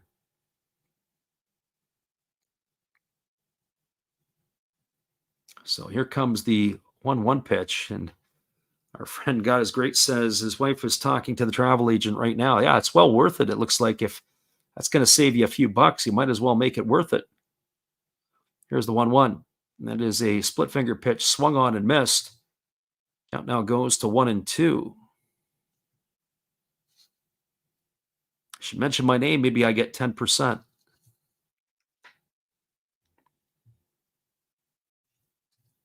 But that's certainly anything that you can do to save a few bucks. I know what it's like going to Europe. Now, I have to say, when I was in Eastern Europe the last time, when I was in Czech Republic, I didn't bother buying a rail pass. I was just paying for it as it was, because the train travel to Poland and to Slovakia and to Czech was pretty cheap. There is a breaking ball swung on and tap foul behind home plate. Count remains at 1-2. So sometimes you have to do your homework and say, well, am I better off buying a rail pass in certain countries, or am I better off just paying as I go? And because the cost was pretty affordable, didn't have to break the bank buying a certain pass for those countries. Rail travel from Prague to Vienna, I think we had like 13 people. Only it cost us like $170 when we got our tickets in Prague. Pretty crazy. Fastball misses down and in, and the count now goes to 2-2 on Kurihara. So 2 balls and 2 strikes. Well, anything that you can do to make sure that you save it. I mean, the money's better in your pocket than in somebody else's. So, if you end up saving yourself a couple $100, that's a few nice meals in this country. Get yourself a better selection. Here's the pitch. There's a breaking ball swung on. It's chopped over to second. Fielded by Kobakata. He throws to first, and that is going to do it. It's a ground out 4-3 as Kurihara goes into the books for the third out of the inning. And that is going to do it here for the Hawks. No runs in the inning, no hits, no errors. And there was 1 runner left aboard. Your score as we move to the bottom of the 7th, it is 4-2 for the Hawks. Stick around, everybody. We'll be right back in just a few. Appreciate you guys for hanging with us here on the Last Drafts Baseball YouTube channel. We'll be right back after this. Hello, this is Eric Fox, formerly of the Oakland A's and Texas Rangers baseball teams. If you want to learn about Japanese baseball, see Coach Fred of Last Raps Baseball. If you want baseball instruction, see Coach Fred. If you want to learn about golf, do not go to Coach Fred. Fred, what kind of club is this? At Last Raps Baseball, we know baseball.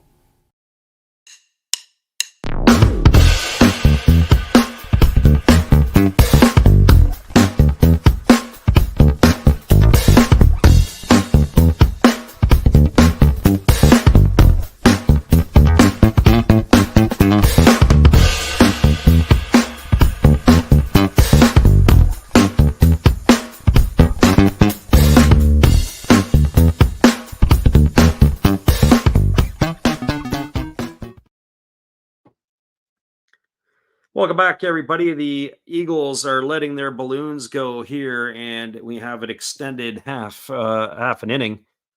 They are letting them all go into the night, and we'll be back in 30 seconds with all the action. Just hang tight, everybody. We're right back after this.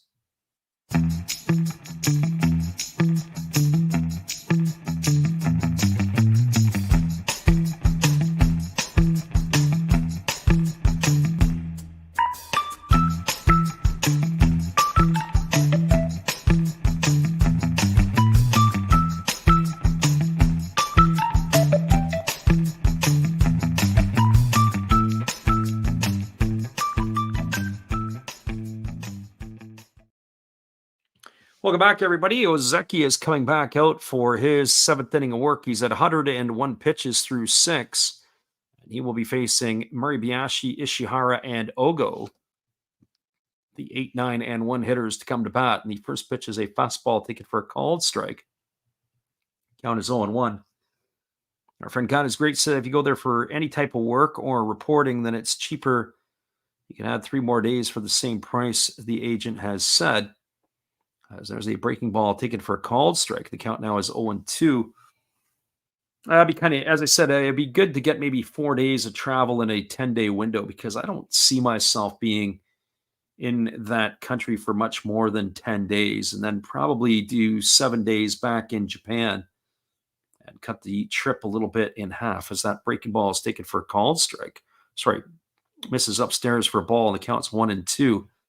That pitch looked pretty darn good.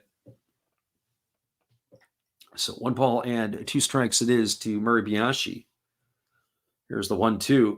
There's a breaking ball swung on it, is grounded up the middle. Imamiya moving to his left, fields it, throws to first, and that is going to be a ground out. It's going to go into the books as a ground out 6-3 for the first out of the inning, and that'll bring up the catcher, Tsuyoshi Ishihara. So Ishihara coming to the plate, and he is officially 1 for 2 as he's got a single in 2 trips.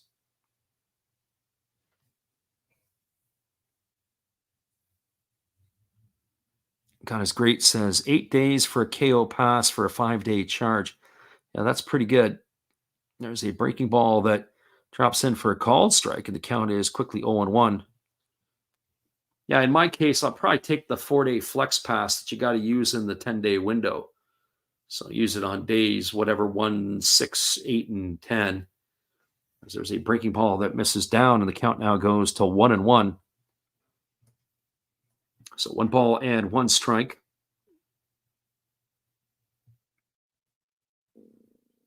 Ishihara today is 1 for 2. He's got a single in 2 trips. He's also driven in a run as the lefty Ozeki delivers the 1-1.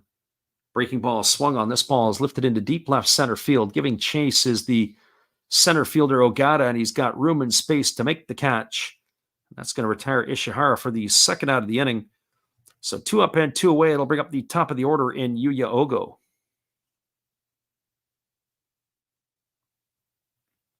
Guys Great says that's what his wife will use, as she's going to be there for 2 weeks. Yeah, that's probably the wise decision. Yeah, depending upon where you fly into and where you move around to will also help you dictate that as well. My computer must know exactly what I'm talking about, because as I'm talking about the trip to Seoul, I get a blast from one of the websites I use that says, don't forget about that trip to Seoul. There's a breaking ball that misses up and in, and the count is 1-0. I usually look for my hotels come about January. I was looking the other day, and there's just not as many up there, and don't have the offer. One of the things is that there's a fastball swung on. This ball is hit into deep left field. Backing up on the warning track and making the catch as he runs into the wall is Kondo, and that is going to be the third out of the inning. Oh, it's a bit of a zoo route. He got turned around and twisted, but you got to say he did make the play. He's getting high fives as he comes back into the infield. That is out number 3 as Ogo sent it for a long ride, just not long enough. The go in order to the Eagles here in the 7th. No runs, no hits, no errors, nobody left the board. We're moving to the top of the 8th inning. Your score is the Hawks 4 and the Eagles 2. Hang with us, everybody. We'll be back in a bit with all the action right here on the Last Raps Baseball YouTube channel. Appreciate you guys for hanging with us here tonight. We'll be right back after this.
Welcome back, everybody. It is going to be a pitching change for the Golden Eagles as they are turning to their bullpen. It'll be Hayato Yuji, who is coming on in relief, the left-hander. So this will be the third pitcher used tonight by Tohoku. So Hayato Yuji on in relief, as the lefty is taking over. It's his 34th appearance of the year, and he's got himself a 4.68 earned run average. Does the big lefty. So he is coming on here. And he's going to be entrusted to face the heart of the batting order for the Hawks, which means it's going to be Yamakawa, Kondo, and Masaki. So not an easy part of the order for the big left-hander. We were talking with our friend Ken here a little bit, and we were talking about the rail passes, not just in the Japan, but also in Korea. I'm just saying how that would be a cost savings of money for a lot of people. So here comes Yamakawa to the plate.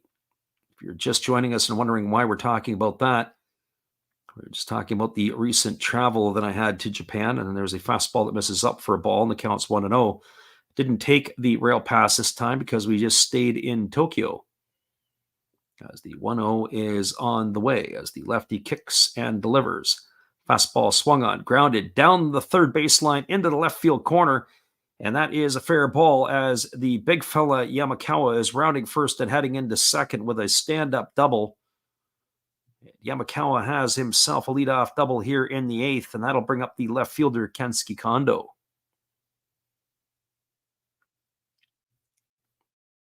Well, for Kondo tonight, he is 1 for 3, but he made that spectacular catch to end the last half inning, as Yuji was not impressed, as Yamakawa was able to turn on that. And it looks like we're going to have a pinch runner for the big man, as his night at the office is over. He gets high fives all around the dugout. And it looks like it is going to be Nomura who is coming in to run for him. So pinch runner is Nomura on for Yamakawa. Well, that brings Kondo to the plate. Kondo tonight, 1 for 3. He's got a single in 3 trips. And he swings at the first pitch he sees and lines it into right field for a base hit. And that is going to score the runner from second base. Nomura, the pinch runner, comes in. And Kondo has got himself an RBI double as he's traded places. It is now a 5-2 scoreline. That ball was hit into right center field. And they had cut it off, and a good piece of base running there by Kondo to get himself into second base with a double. So back-to-back doubles have the Hawks now extending their lead to 5-2. And that is going to bring up Tomoya Masaki to the plate.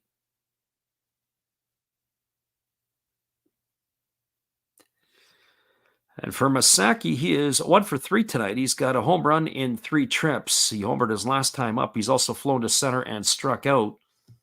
For those of you who are looking for out-of-town scoring updates, this game here is a way more competitive game than the one that is going on at the Kyocera Dome. That fastball just misses inside. It looks like it is a 12-3 ball game for the Marines. It was 12-1, so the Buffaloes have scored a couple of runs to cut back into that lead. 1 ball and no strike here to Masaki. Here comes the 1-0 pitch. And there's a breaking ball that misses outside. It's now 2-0 to Masaki. Kira Nakamura is waiting his turn on deck. Announced attendance tonight, 22,331. And I would say that might be a bit generous. Lots of empty seats in Tohoku for this one. As I said, a little disappointing for a team that's looking on the outside in the playoff hunt, as that pitch is a fastball that misses out but away, and the count is now 3-0. The Fighters and the Lions are locked at 2. That's in the top of the 9th inning at Escon Field in Hokkaido. Top of the 9th inning, the Carp had a lead over the Giants, and that is not happening anymore. It is now a 7-2 lead for the Giants. And they're going to extend their lead to 3 games if they hold on to win that. Fastball misses outside. It's ball 4. And Masaki's got himself a walk. That's going to put runners at first and second with nobody out. And now it is going to bring Akira Nakamura to the plate. At the Koshin Stadium, it's 4-3 for the Bay Stars. That's in the bottom of the 8th inning. And in the Basement Bowl, the Swallows are beating the Dragons 7-1. As that game is in the bottom of the 8th inning at the Vantolin Dome in Nagoya.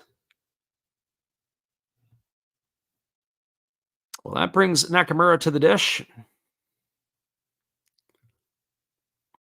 And for Akira Nakamura, he is officially 1 for 3 tonight. He's grounded into a double play. He's flown out to center and he's singled. It looks like we may have a pinch runner on as well for Masaki. We'll have to get that for you in just a moment. The first pitch on the way is the fastball that's taken for a called strike. Count is quickly 0-1. Looks like it is Naoki Sato who has come in to run. So we'll see if he stays in the ball game as well. So Naoki Sato on here to run. And there's a fastball swung and it's grounded through the 6-hole into left field. And stopping at third is Kondo. And that is a base hit here for Nakamura. That's his second hit of the ball game. And now they have still something brewing. Bases are full of Hawks. Nobody out as they are batting here in the top of the 8th inning. And that'll bring up Takashi Umino to the plate. I'd be curious to see if Umino stays in or if they pinch hit for him. And maybe consider bringing Takuya Kai in to catch the last couple of innings.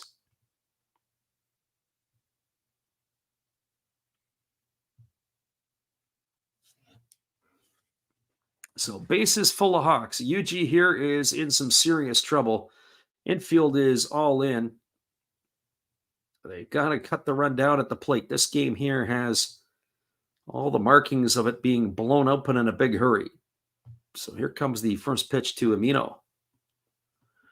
As he kicks and delivers, does Yuji, and it's a fastball swung, and this ball is belted into deep left field. This ball could be trouble, and this ball is off the wall. Abe can't quite pick it up. It is Tatsumi backing up the play. He gets it picked up. He fires it back in, and that swing is going to clear the bases as 3 runs have come across, and the Hawks have exploded for 4 runs here in the 8th inning and taken an 8-2 lead on a bases-clearing double by Umino. Oh, boy. What damage that they have done in the bottom part of the order tonight by Fukuoka. Kondo came in to score, as did Sato, as did Nakamura, extending the lead to 8-2.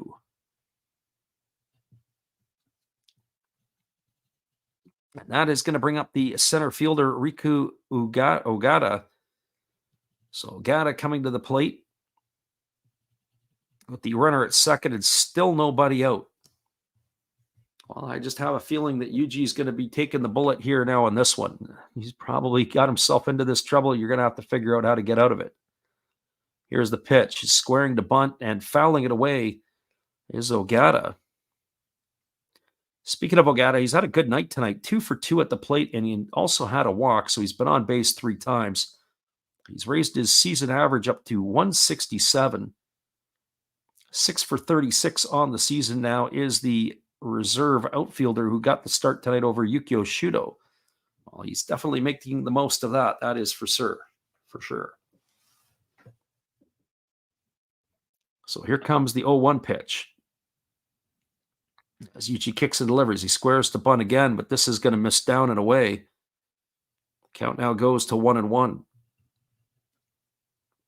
It'll be the top of the order, Kawase to follow here. And it's really not been the big bats until this inning that have done much.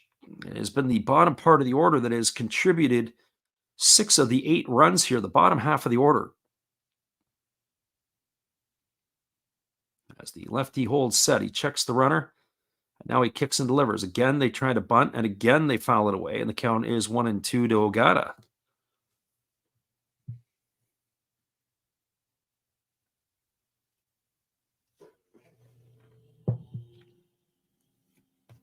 Eight runs, 12 hits, 1 error for the Fukuoka Ball Club. 2-4-1 for the Eagles.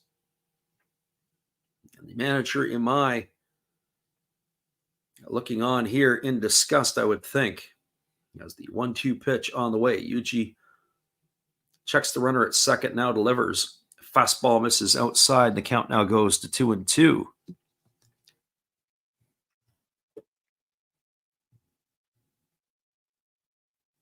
So 2 balls and 2 strikes. Yuji still not out of the woods yet. Hasn't got an out. Here comes the 2-2 pitch. Checks the runner at second. Now delivers. Fastball misses up, and the count now goes to 3-2.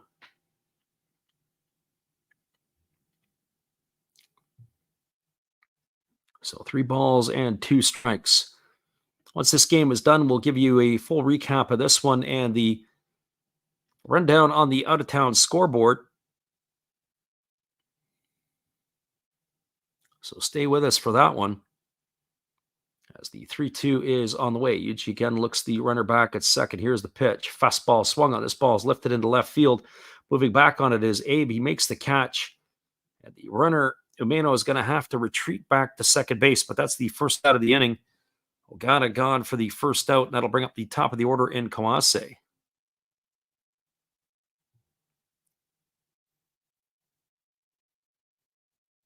Well, for Kawase tonight,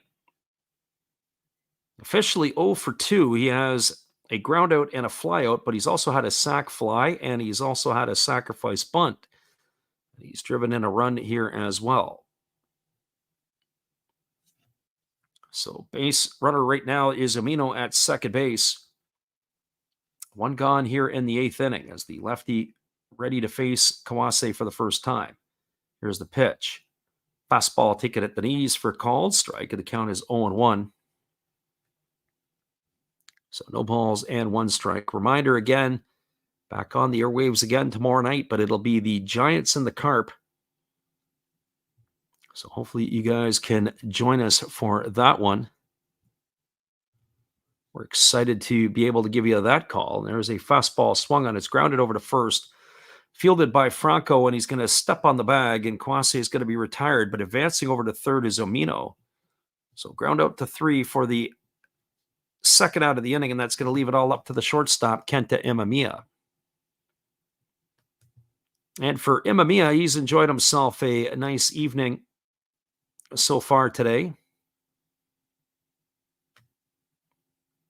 For Kenta Imamiya, he has had himself a couple of hits. He is officially 2 for 4. He's also had a ground out and a fly out, but he's driven in a pair of runs. So very productive night, both offensively and defensively for the Hawks shortstop. And here comes the pitch. It's a fastball taken for a called strike. Count is quickly 0-1 to Imamiya. So as we said, looking ahead, it'll be Carp and Giants tomorrow night. And then we will flip it over. And it'll be interesting to see exactly what's going to happen. Are the Hawks going to stay with Ozeki, or are they going to the pen? They do have action in the pen. As that fastball misses up, and the count is 1-1. Ozeki's on 110 pitches. And that doesn't really mean much in the Japanese league. They could probably go for a few more. Curious to see if they roll them out. Hawks get the night off tomorrow night, as it will be Lions and Eagles going at it. There was a fastball that misses down. Count now goes to 2-1. We chose not to look at that game because obviously with the Eagles out of the playoffs, although still have a chance mathematically, maybe not after this series here with the Hawks. At the same point in time, the Lions are a lost cause. The only thing that's interesting with the Lions is, will they lose 100 games? Here's the pitch. Fastball misses down, and I think that's probably not going to be the case. They're at 40 wins right now. They have a couple of ties. They just got to get 2 wins, I think, in their last 18 games. I think it's 18 games that they got left to avoid that dubious mark of losing 100. There was a time about 6 weeks ago that was in jeopardy, but they played much better baseball over the last 5-6 weeks. Fastball swung on, and it is lifted foul down the right field line, and the count is 3-2. Our friend God is Great says, do they have a chance? Well, the chance is running out. I really don't think much of the Eagles' chances at this point. I mean, going into the game last night, you're like, wow, they're about 3.5 games out. They got a chance to catch the Marines. The Marines are doing their part and beating up on the Buffaloes. The Eagles are laying down here against the Hawks. There's a fastball swung on. This ball is going to get lined into left field. It's going to get down for a base hit, and coming in to score is going to be Umeno. That's going to increase the score to 9-2. So that'll answer that question. RBI single for Imamiya, his third RBI of the night. And that is going to bring up the third baseman, Ryoya Kurihara. And with Kurihara coming to bat, it means that the Hawks have had a chance to bat around here in the inning and put the crooked number on the board of a 5 spot. Oh, boy. There's nothing worse when that happens on your home field. You think about Yuji here, who's come into the ball game. He's absolutely let this game get right away. Entering the fray tonight, Yuji, the 30-year-old, had a fluffed up ERA of 4.68. Well, now it's even more fluffed up. As that fastball is swung on and fouled away. Count is 1-1 on Kurihara. We missed the first pitch, which was a ball. We're more interested in looking at what Yuji was all about.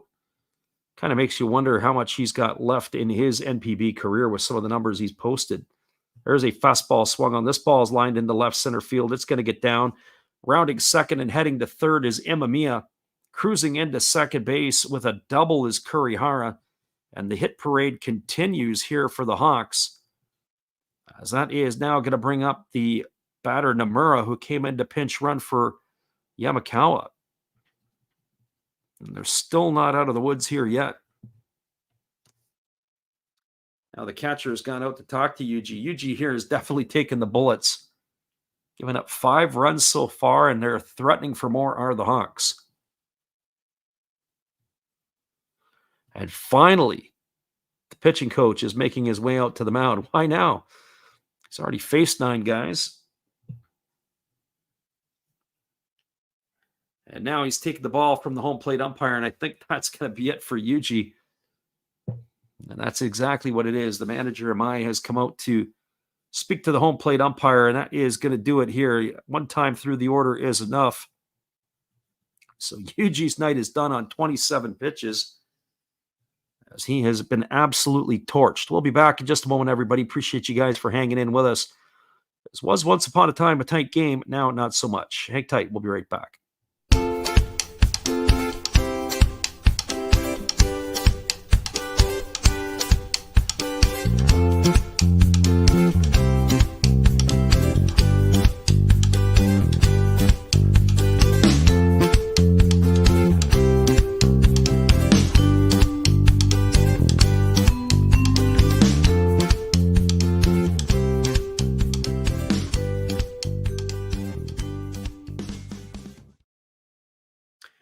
Welcome back, everybody. Well, we got a familiar face coming out onto the mound. It is going to be Satoshi Miyamori coming in. He was appearing in last night's ball game, so he will try to get the final out of inning number 8 here. So it is Miyamori coming into the ball game as the replacement for Yuji. So number 72 on in relief, the right-hander here. That is a tough night there for Yuji. Just looking at the roster here for the Golden Eagles, really in a lot of ways, it is a shell of their former selves. You think of the bullpen last year, you had Yuki Matsui in for the 9th inning. Well, he's in a San Diego Padre uniform. You had Inaraku, who used to come in for late inning work and a lot of high leverage situations. And he was released because of, I guess, behavior, what I would say, not necessarily appropriate towards his teammates. So he got released. And so the back end of the bullpen really of Chihao Song, and then they had taken Takahiro Norimoto and moved him into the closer's role, which has been pretty good. But you got to be able to get there to be able to close games, and that has been the problem. So Nomura stepping into the plate. He's hitting .278 this year. It's his first at bat as he came on to run for Yamakawa earlier on in this inning. And check that. It's actually Tetsuro Yanagamachi who has come in to pinch hit. So we have Nomura, who was the pinch runner. Now you've got Yanagamachi. The first pitch to Yanagamachi missed upstairs. So there's a fastball swung on. This ball is driven into deep left center field. Moving back on it is Tatsumi, and he's there to make the catch. And that is finally going to put the Eagles out of their misery, as that is the third out of the inning. Well, they scored a bunch of runs, did the Hawks. They got 5 runs in the inning on our benefit and our count of 6 hits. So 5 runs on 6 hits. There was no errors, and there were 2 runners left aboard. We're now moving to the bottom of the 8th inning. Your score is the Hawks 9 and the Eagles 2. Stick around, everybody. We'll be back in just a few. Did the Eagles have a chance to come back? Well, your guess is as good as mine, but I'm not confident in that. We'll be right back in a few.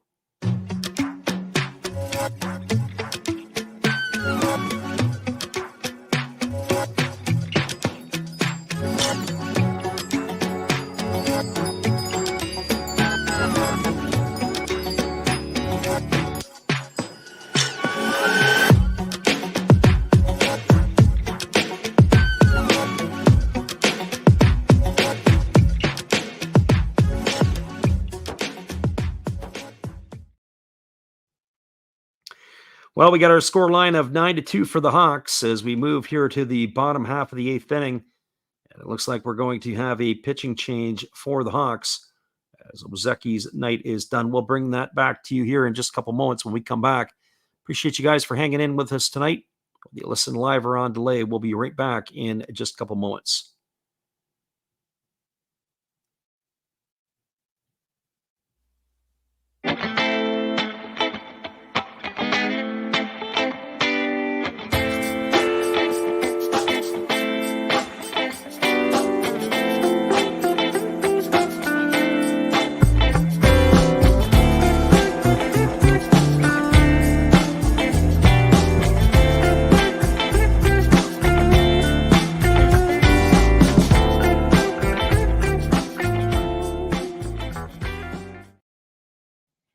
Welcome back, everybody. We got another lefty on the mound. It's going to be Takahiro Hasegawa on in relief. And he is going to be entrusted to face the 2, 3, and 4 hitters in the batting order, which means Hiroto Kobakata, Ryosuke Tatsumi, and Hideo Asamura. So for Kobakata tonight, he is officially 0 for 3. He's grounded into a double play. He has popped to second and popped to short. So he is ready to stand in here. And the first pitch is a breaking ball. Take it for a called strike, and the count is quickly 0-1. Hawks with a 5 spot here at the top of the 8th inning have blown this game apart as they have a 9-2 lead. There's a fastball swung on it, is taken on one hop by the second baseman Kawase. Throws to first, and Kobakata is gone. Ground out 4-3 for the first out of the inning. I was going to bring up the center fielder, Ryosuke Tatsumi.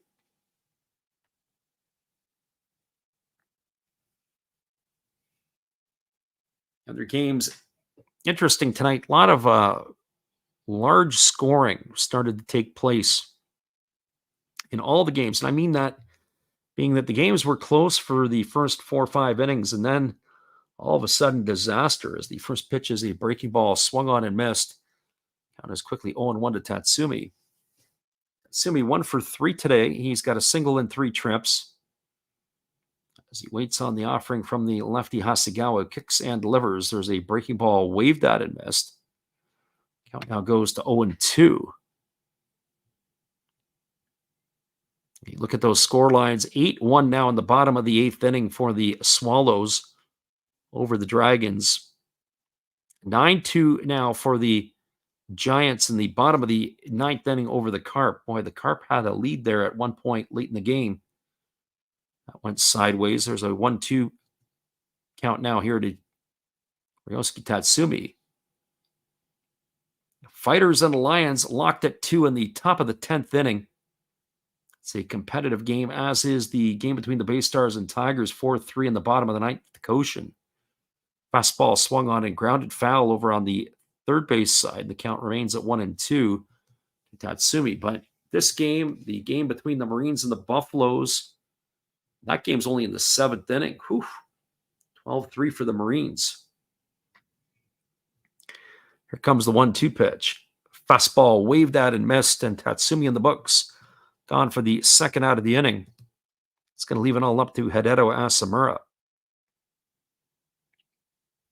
And you look at it, it is home run central going on in the Kosera Dome. As Oda had hit his 5th. Who was the other one who hit one for the Buffaloes? I'm not sure who that other is. Oh, it looks like Leandro Cedeno hit one. There's a fastball swung on. This ball is lifted into deep right center field. Moving over and making the catch is Sato. And that is going to do it as Asamura is gone for the third out of the inning. Well, no runs, no hits, no errors, nobody left the board as the Eagles go in order. We're moving to the top of the 9th inning. Your score is the Hawks 9 and the Eagles 2. Stick around, everybody. We'll be back in a bit. Appreciate you guys for hanging with us tonight on the Last Raps Baseball YouTube channel. We'll be right back after this from our friend Steve Rademacher. Hello, sports fans. Welcome to Last Raps Baseball, where we're going to open some dancing heroine cards during this intermission. Japanese baseball has cheerleaders for their sport. So let's see what we get from the Japanese baseball cheerleaders. Got swallows, and I bet she does. We have the Lions. It's one of my favorite teams. Wow. Now that's all sorts of nice. Ramu. Very cool. We have Neon.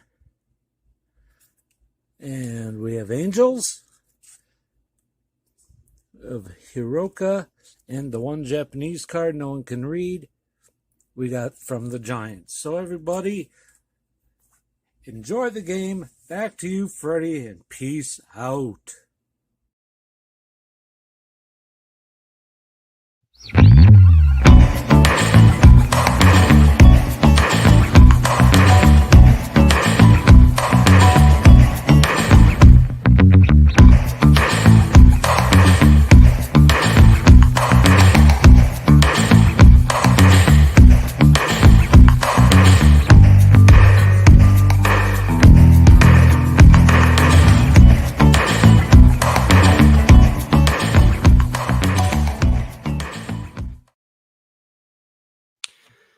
Welcome back, everybody. It is going to be coming to bat. It'll be Kondo, Sato, and Nakamura to face the right-hander Miyamori, who will start his second inning of work. He came on and faced one batter and retired the only hitter he faced in the 8th inning, as he had come on in relief of Hayato Yuji. So here we go. It is going to be the right-hander ready to face the left-handed hitting Kondo, and the first pitch on the way. Breaking ball misses up and away, and the count is 1-0 to Kondo.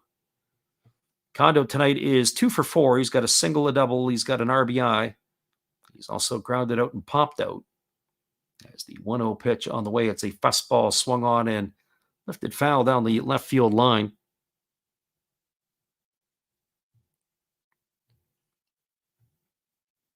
So 1 ball and 1 strike it is. It is Hawks and Eagles, top of the 9th inning, 9-2 for the Hawks, as the pitch on the way is a breaking ball that drops in for a called strike. Count now goes to 1-2. Our friend Chris says, great to have a bit of daytime baseball back on the airwaves and our trip to Japan. Yeah, Chris, it's been good. You're going to get a lot more tomorrow when we call the Carp and the Giants. Just figured I'm already on Japanese time. I'm going to stay with it through the month of September, so you get a lot of daytime ball.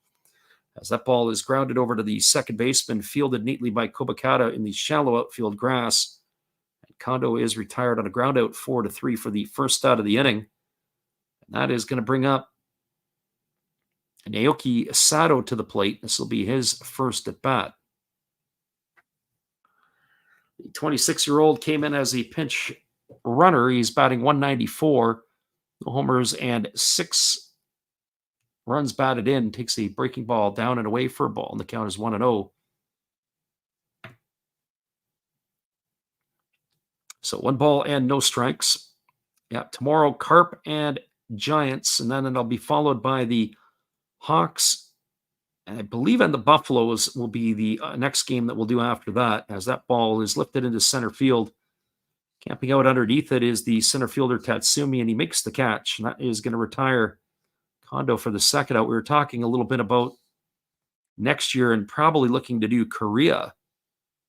The other thing is I'm going to have to learn a little bit of the geography because I do want to get to some KBO games.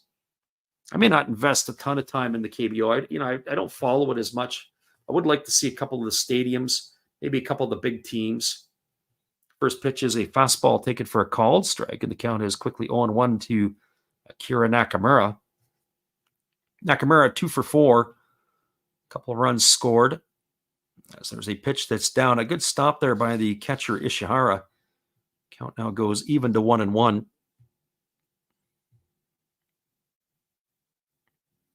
But certainly getting the opportunity to go to any parts of Asia, whether it be Japan or Korea, lots of fun. There was a fastball swung on. This ball is lifted into left field.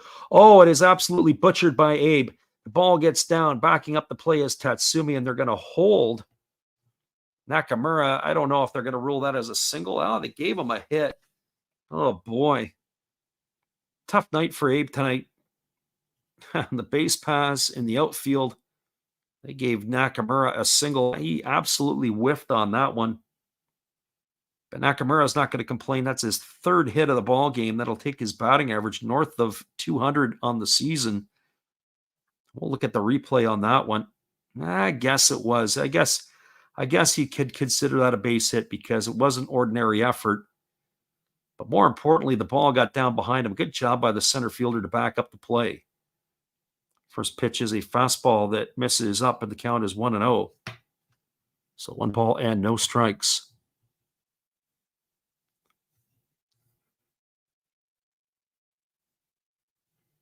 As the right-hander holds to the set position, and there's the pitch. It is a fastball that misses down and in, and the count now goes to 2-0. So 2 balls and no strikes.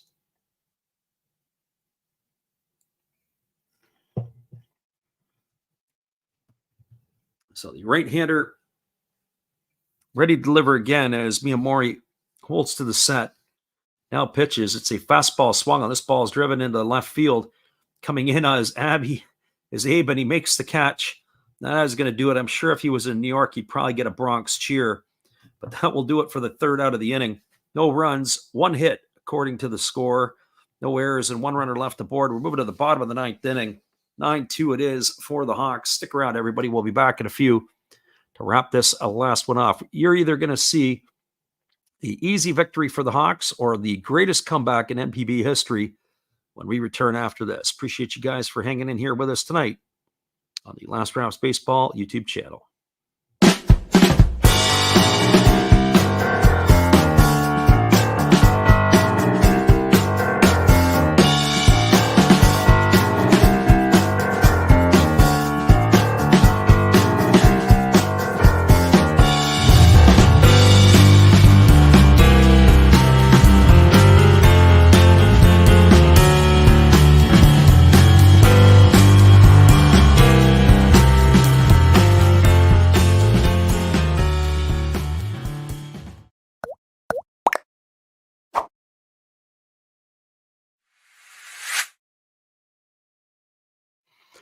Welcome back, everybody. We are just going to the bottom of the 9th inning as this game is about to be put to rest.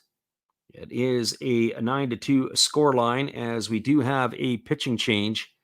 As the Hawks are turning to a right-hander, it is going to be number 39. It's going to be Shuto Ogata coming in relief. The right-hander here is just completing his warm-up tosses. The 25-year-old on the season, making his 4th appearance, and he's got himself an ERA of 9.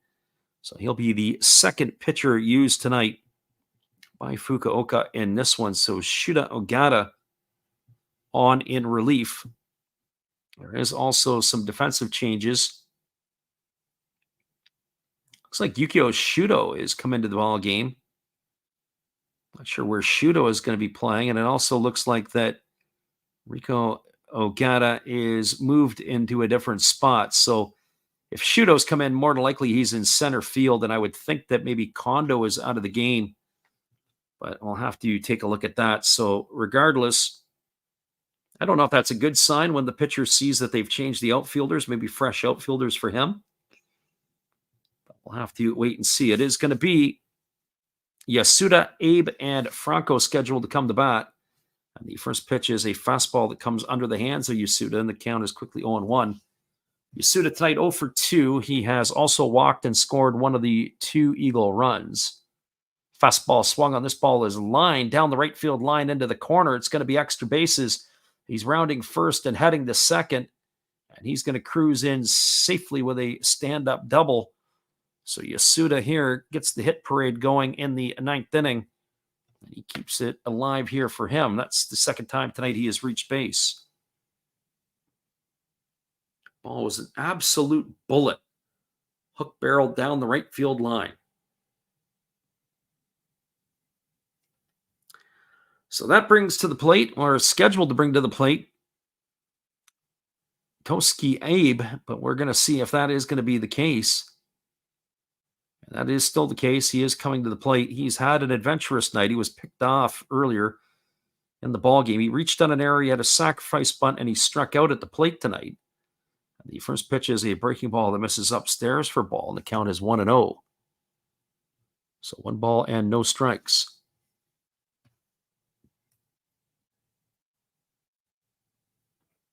Right-hander against the right-hander. Ongata kicks and delivers.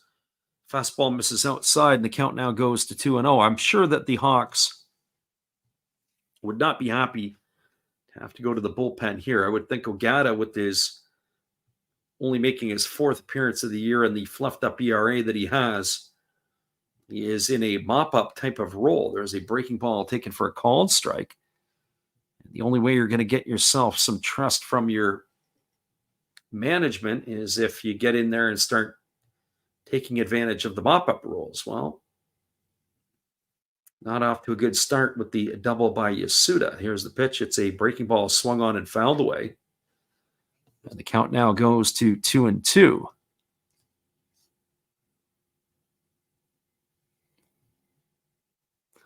So 2 balls and 2 strikes to the left fielder of the Eagles, Abe.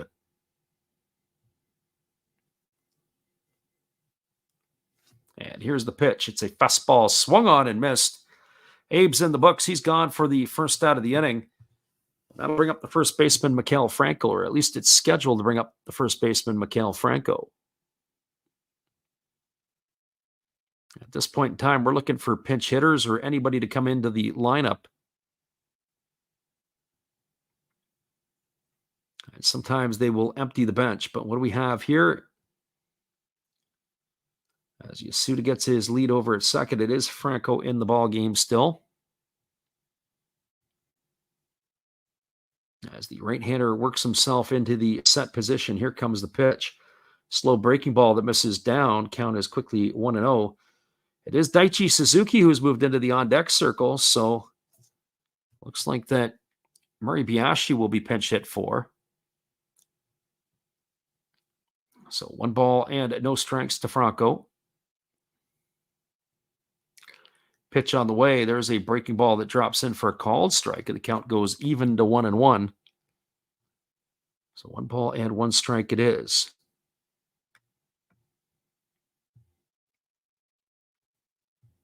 Be sure to check out our shorts. We list them on the daily. We do have the latest one as Jason Dominguez had got his first hit the other night. That one just went live. As the 1-1 is on the way, it's a fastball swung on. This ball is going to be lifted into center field, moving over to his right. And making the catch is Yukio Shudo, and that is going to retire Franco for the second out of the inning. It's going to leave it all up to the shortstop at Suki Muribayashi.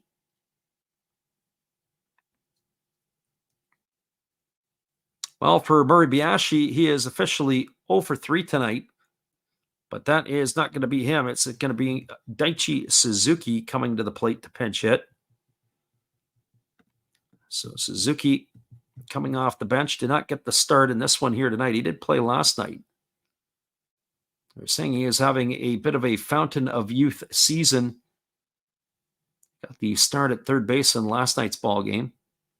Hitting .266 on the year with 4 homers and 38 runs batted in. As the right-hander for the Hawks kicks and delivers, it's a breaking ball that misses upstairs, and the count is quickly 1-0. So 1 ball and no strikes to Daichi Suzuki.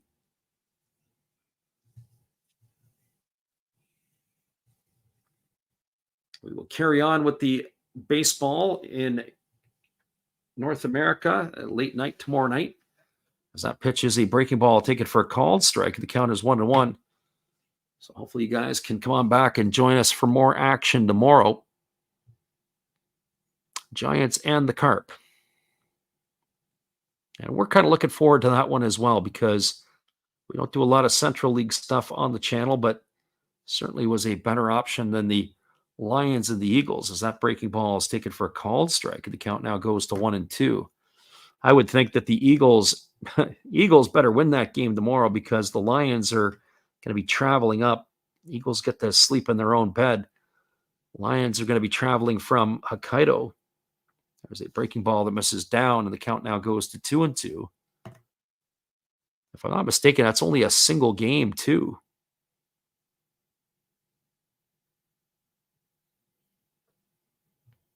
So 2 balls and 2 strikes. The Eagles down to their final strike, as Daichi Suzuki waits on the pitch here from Ogata. Here's the 2-2. Fastball swung on and missed. And Suzuki is gone for the 3rd out of the inning, and that is going to do it here for the Golden Eagles in their half of the 9th. No runs in the inning. There was a hit, no errors, and 1 runner left aboard. Your final score, the Hawks 9 and the Eagles 2. Everybody, we'll be back in a couple minutes to wrap this one up for you and to put it to rest. Hang tight. We'll be back in just a few. Appreciate you guys for jumping in with us tonight on the Last Raps Baseball YouTube channel. Welcome back, everybody. Well, we have ourselves a final score of 9-2 in favor of the Hawks. We'll give you the rundown here. The Eagles got the scoring going with 2 runs in the bottom half of the 2nd inning. A leadoff walk to Yuma Yasuda. He was sacrificed over to second, and after Miguel Franco was hit by a pitch, up stepped Itsuki Muribayashi, and he grounded into a fielder's choice. So that put runners on the corners with 2 gone, and then Tsuyoshi Ishihara drove in the first run with an RBI single, and then up stepped Yuya Ogo, and he knocked home Muribayashi with the 2nd run of the inning to give the Eagles a 2-0 lead. And then it was all Hawks after that. They scored 9 unanswered runs. They responded with 2 in the 3rd inning. Akira Nakamura singled. He was sacrificed to second. Riko Ogata singled. And then up stepped Hikaru Kawase. He hit a sacrifice fly to bring home Nakamura. And then Kenta Imamiya knocked in his first of 3 runs in the ballgame with an RBI single of Ogata. The Hawks added to their lead in the 5th inning with 1 out. Ogata singled. He went to second on a attempted pickoff, and it was an error charged to the pitcher Takanaka, moving him over into second base after a flyout by Kawase advanced Ogata to third. It was again Kenta Imamiya who singled home Ogata with the 3rd run of the ball game. That made the scoreline 3-2. With 1 out in the 6th inning, Tomoya Masaki stepped up and drilled a home run, a solo shot to now give the Hawks a 4-2 lead. But it was in the 8th inning, the Eagles had gone to their bullpen, and they had sent 10 hitters to the plate. A leadoff double by Yamakawa, then a double by Kondo, bringing home the pinch runner for Yamakawa. That made the scoreline 5-2. Then up stepped Tomoya Masaki. He walked. He was later pinch run for. And then Akira Nakamura singled to load the bases, and up stepped the catcher Takashi Umino, who doubled home 3 runs to increase the scoreline to 8-2.